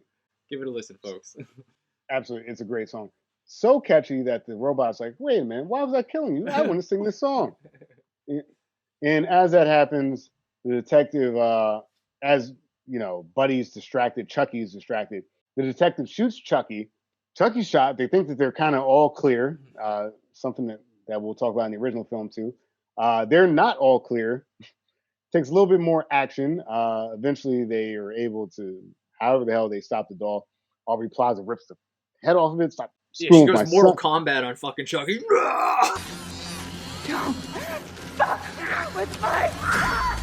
Honestly, dude, I can't even keep. I don't even remember what I saw. Like it was just so much sensory overload. Yeah. More or less, they stop Chucky there. The mom and the detective are getting sort of carted off to the emergency room after all the dust starts to settle. In the background, you can hear, like you mentioned, the Casting Corp CEO. What was that? Tim Matheson. Yeah, Tim Matheson is like, "Whoa, we've done an investigation. It's certainly not our fault." So you get that evil corporation voiceover. The kids are destroying evidence. They take their little. The kids have a Goodfellas scene in the back alley. They're all fucking like coming out in slow motion with baseball bats. It's like it reminds me of like Office Space. Die, Yeah, motherfucking die. yeah, I was thinking the exact same thing. So these kids like get their little retribution. They go slam this Chucky doll, which I would have saved for evidence, by the way. Uh, the mom and the detective have some weird connection that doesn't make sense to add there. They like hold hands as they're getting carted off to their own separate sort of ambulances. Um, the the threat is stopped. Thank goodness. Castle Corps, they're going to recall all the old buddies. Meanwhile, the new buddies are still on the line, and wouldn't you know it, but one of the eyes turns red on one of these buddy dolls, and to be continued? He Question smiles. mark. He gets a little. Mm. hmm There's a lot of things that I hate, but overall, it was such a chaotic and intense scene that I think it brought me back into the film in a good way. Like there's just so much going on. They got so many different set pieces, stuff like that. It was sheer terror being portrayed on screen. I enjoyed sort of the way they decided to end this film. It sort of wrapped everything up in that bow. It was a clean kind of ending, and it was absolutely unique to the film that we saw. As soon as I saw that they were gonna do the Buddy 2 reveal at the Zed Mart, I was like, oh my god, Chucky's gonna turn them all on, and we're gonna have like a fucking massacre here. And I wasn't disappointed. I'll just say that. It was more brutal than anything in the original film. It was over the top. It was a fun little romp. There were some stupid things there too, but overall, I was able to go for the ride. The movie hit its stride. It found its tone because there are some, like you mentioned, there's some sort of dark humor parts that didn't necessarily hit because tonally they didn't fit what we'd seen before. I think where partially this movie suffers is that by grounding things in reality and having this sort of more mundane open, it's really jarring when like these extreme deaths happen. I think the movie could have done well to have like maybe some more slasher elements early on so that you knew what you were kind of in for. So I think the movie doesn't quite let you know what type of film it is until much later in the film. And by then it's like, okay, I get it. It's like an homage to these like over the top gruesome practical effect horror films. I think a little too early on it feels like a story about a teenage boy and his mom. And once the movie found its footing, this scene specifically, I thought it was very, very strong. I think it's kind of like the original in a way, because our Chucky in the original is just really nice, and then all of a sudden you hear him go, "Oh, you fucking bitch!" So it changes shift there, and I'd say this movie kind of changes shift too with Shane's death, kind of around the same point at each movie, kind of around the halfway point. So Sure. I think it works, just like it worked in the original film. That's fair. Do we want to talk about the original film's ending? Yeah, we should definitely get into how Chucky dies in the original film. So we have the scene where that doctor gets killed. It's a little fuzzy to me. Like I feel like both these films get a little fuzzy in the details, but more or less like the mom and the kid get to like go back home. Andy goes back home by himself. That's right. And then the mom and the detective arrive at the hospital and they find out what happens. And then they eventually get there. They show up. That's right, because the mom says more or less that I taught him that if he was ever in trouble to go home. Oh, I missed that detail. I'm like, why is Andy home? How did he get home? I have no idea how he knew where he was. Yeah, exactly. That's the thing, like details. Luckily, you can pick up places where I'm forgetting, and none of it really matters. The point is, they go back to the house. Andy starts to sort of Home Alone style gear himself up for this Chucky encounter. We've watched too many films where they've Home Alone things. The kid gets into a kind of back and forth with Chucky. Mhm. Detective tries to like stop him, but he gets like stabbed at some point. He gets stabbed in the leg, and then he's pretty much down and out for the count Yeah, the rest of the fight because he's the worst detective in the world. He sucks. And this is more evidence. The mom gets into it with it, like she locks them into a room, then Chucky's trying to come on the other side. She locks that door. Eventually, I don't even remember how this happened, but she gets in a fight with him in more like open space in the living room, puts him into the fireplace. Chucky starts kind of freaking out. He's like, "Oh, you stupid bitch, let me out." Dude, and when he freaks out, it's pretty like intense. It's pretty intense. She's got her back to the thing, to the fire escape, and she's trying to keep him in. And she turns on the gas. She's like, Andy, a match, and the kid gets a match, lights the match, and right before he lights them on fire, I wrote this down, so I got to get to it. Give me a second. Andy lights a match. Chucky, like you said, he's stuck in the fireplace. He's got that fireplace protector thing. I don't know what it's called. The mom's holding it up. And then he's about to throw the match into the fireplace. Chucky goes, "Wait a minute, Andy. Remember, friends till the end?" And Andy gets his one-liner. "This is the end, friend." Throws the match in there. Fucking beautiful. It fucking lights up Chucky like a Christmas tree. And then he just burns for a while. Yeah, just like, and you're watching this little dog get all burning. So at this point, you kind of have your false ending here. You think that Chucky is done for because he was burned up. They go back to check on the detective. It gets very fuzzy because then they kind of start doing regular shit again while the guy's still there. I was very confused by that. But then Chucky, they think the threat's over, so they're just checking on the detective. Then Andy goes to check on Chucky. He sees the body's not there. So he starts freaking out, and then there's Chucky just still alive, Andy. Right. Because as a terror, he's not really screaming out yet in the house. He's just like, "It's Chucky, it's," and he starts to like yell for his mom. The mom, he comes with the gun, shoots the gun once, and he says, "What, it jam you, bitch," or something like that. I think it might have jammed earlier, because I think at this point she's just shooting his limbs off. Okay, you're right. So, and then from there, I think she was slicing his limbs off. I don't remember. No, she's shooting his limbs off at this point. She has the gun again, and she's shooting his limbs off one at a time. Pretty much arms and legs all shot off, and then she approaches him. RoboCop style. Yeah, there you go. So then, like, he's like pretty much lying on his face, and then she just shoots him in the back like a few times, right? Right. So she thinks the threat is over. At this point, they go check on the detective. The other detective shows up. And he's like, "What happened?" And they're like, "It's the doll." And Detective Norris is like, "Whatever you do, don't touch it." So the other detective, just doing whatever he wants, just grabs Chucky's dead head, places it on the table. He's like, "What? You afraid of this little thing?" And wouldn't you know it, right at the air vent, Chucky's arm comes through, just starts like choking his jugular, and then Chucky's head is still talking. "Kill him! Rip out his fucking throat!" It's fucking crazy shit right here. Yeah, so Chucky's got him. And Chucky's head is giving the arms a pep talk. Kill him! Do it! Strangle him! If you can, Dan. Yeah, so at this point, the detective realizes he's a grown man and can just take this tiny doll with one arm off of him. He throws him against the wall, and at this point, the mom goes, "Shoot him in the heart!" I don't know why she has an accent like that all of a sudden. So Detective Norris, who's been useless this whole time, actually, he gets the last kill, shoots Chucky in the heart. Chucky dies. That's how the movie ends. And then because the movie introduces loose ends that it has no interest in like tying up, basically the Detective Norris is like, "Now do you believe me?" To the other detective, he's like, "Yeah, but who's going to believe me?" It leads me to say, "Yes, who's going to believe any of you?" And what happens next? And they Yeah. don't even care to answer that They don't question. care to do that. Everybody leaves the room.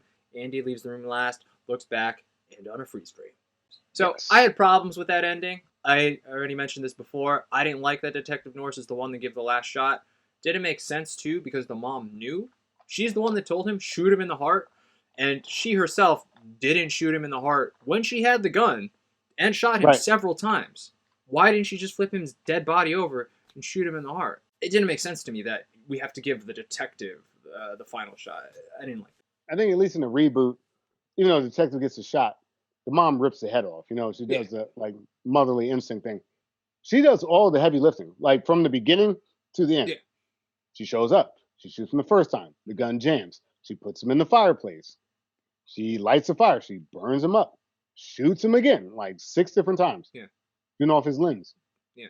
He shows up again. You know, like everything points to the mom should have been the ender of this whole debacle, and it's just this random detective dude that's kind of a dick. Yeah, it's like at school when you do a group project and that one kid doesn't do work and he still gets an A. That's what that Mhm. Detective Norris reminds me of. Both films, more or less, after the freeze frame, as you mentioned, end with this could happen again. So in the reboot, you know, it's the eyes turn red on a Buddy doll that hasn't been recalled. In the original, I'm sure it's something I don't remember. I don't know if there was. I didn't really remember anything in the original film because it All right. just ended on that freeze frame. But as we know through history, there was at least like 7. But those are our endings.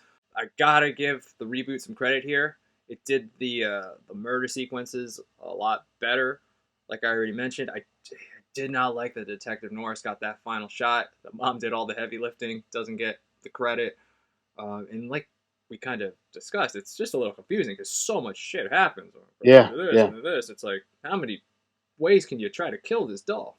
I mean, the confusion started for me at the like mental hospital. Like so many things just happened so quickly by the end of that film. I got really lost. A lot of things happen at the end of the reboot as well, but it's a little bit more sort of succinct and like flows in an order that makes sense. You know, because like there's so many like sort of false endings to the original that Yeah. like I'm confused as to where we even started at a certain point. Yeah, they have 2 fake out deaths in the original. First in the fireplace, the second time when all his limbs get shut off. It's a little Yeah. much. All right, I think we've said enough. I think we've said all anybody ever has to say about either Child's Play movie. Here we go, Reggie. It's verdict time. Reggie, should the remake Child's Play exist? Let me start by saying this. I understand that Child's Play holds a special place in a lot of people's hearts. I've lived 32 years without seeing the film. I'm aware of it. I more or less got the premise. I didn't know how little I got the premise because of all the voodoo shit that happened out of nowhere. I personally find the original film hard to watch, not because of like cheesy effects or anything like that. Just like I'm not personally a fan of watching like more or less innocent characters getting terrorized for an hour and a half. Like, I don't need to see single moms and little kids getting chased around by murderous serial killer dolls.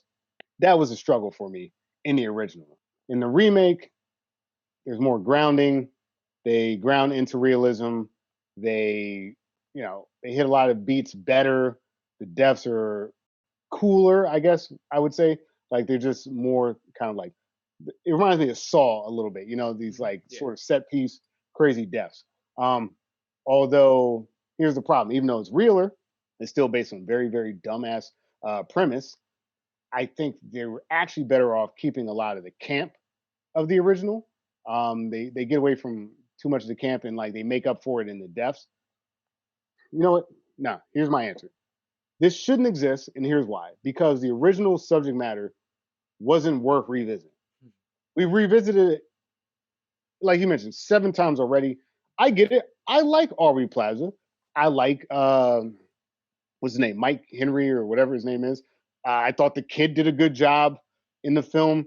I thought Mark Hamill's voice acting was great. I just think that the story of Child's Play is dumb, and I hate it.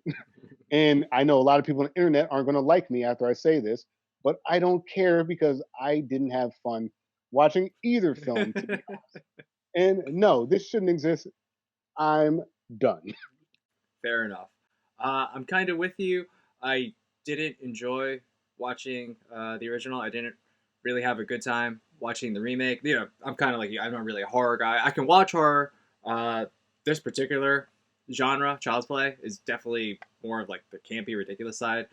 That whole voodoo thing with the original is pretty stupid. Um, what they did with the reboot is they tried to, definitely update it, make it more realistic. They put a modern spin on it, technology. That's a good spin because we are more and more dependent on this technology, and just to Yeah. have some evil entity sort of turn it against us. That's an interesting concept. I didn't like the characters as much in the reboot. I really thought it was dumb to make Andy older.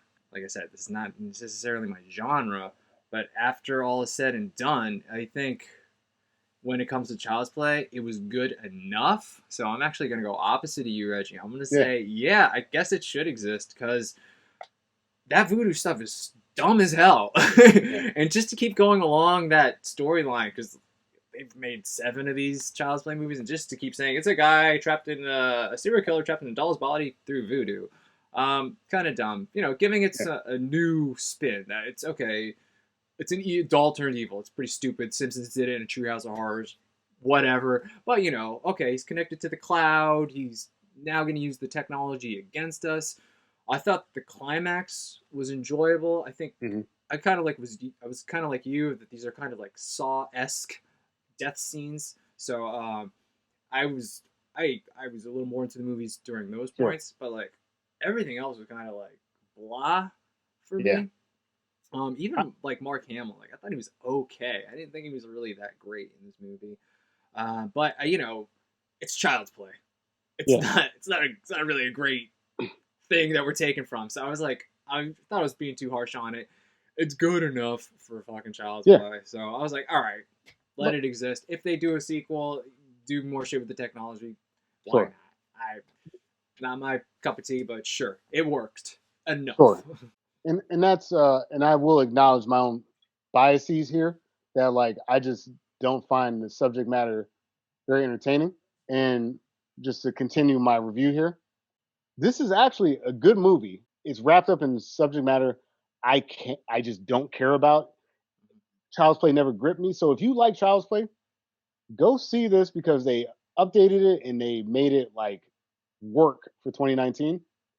I just find the premise so dumb that I even this good movie I hate and I can't watch it again. I really think there's something there. There's something very Black Mirror about like this thing that you're supposed to help you in life, and it just sort of turns against you. It could be done. I feel like if you took the Black Mirror creators and you just gave them one of these scripts, like they kind of did in a Black Mirror episode, the one where Miley Cyrus was a pop star and made happy Nine Inch Nails songs. It was kind of there. So it's like sort of along those lines, definitely a little more on the gruesome and sort of campy. But like I said, it's a slasher film. It's one of those killer films. Yeah. It's not really my genre, but it was good enough. I think people who enjoy these types of movies will enjoy this one. Had it been more of a slasher earlier, I'd be right there with you. It took them too long to kind of find their footing. Yeah, I get that. And again, like I'm saying, like to your point with Black Mirror, I'm just going to say this for our audience. This is my thing. I have a personal affinity against this particular film. I just didn't find either one enjoyable for myself. Maybe that's because it's horror films. I think honestly, what really bugged me a lot was just some of the people they chose to be victims just didn't feel great for me. Like when in the reboot when they killed the detective's mom, I didn't like that. I wish that they picked maybe someone else there. I guess it brought the stakes back home, but like there's just too many people that aren't involved in this. Like you got the serial killer guy who wants to kill his getaway man and a detective, and somehow a single mom and her son get wrapped up in it. Same thing here. You got this random Vietnamese guy who has like a beef with his boss, and next thing you know, Aubrey Plaza and her son are wrapped up in this crazy gruesome thing. And It worked. Look, trust me, it works. I just hate it. So that's me.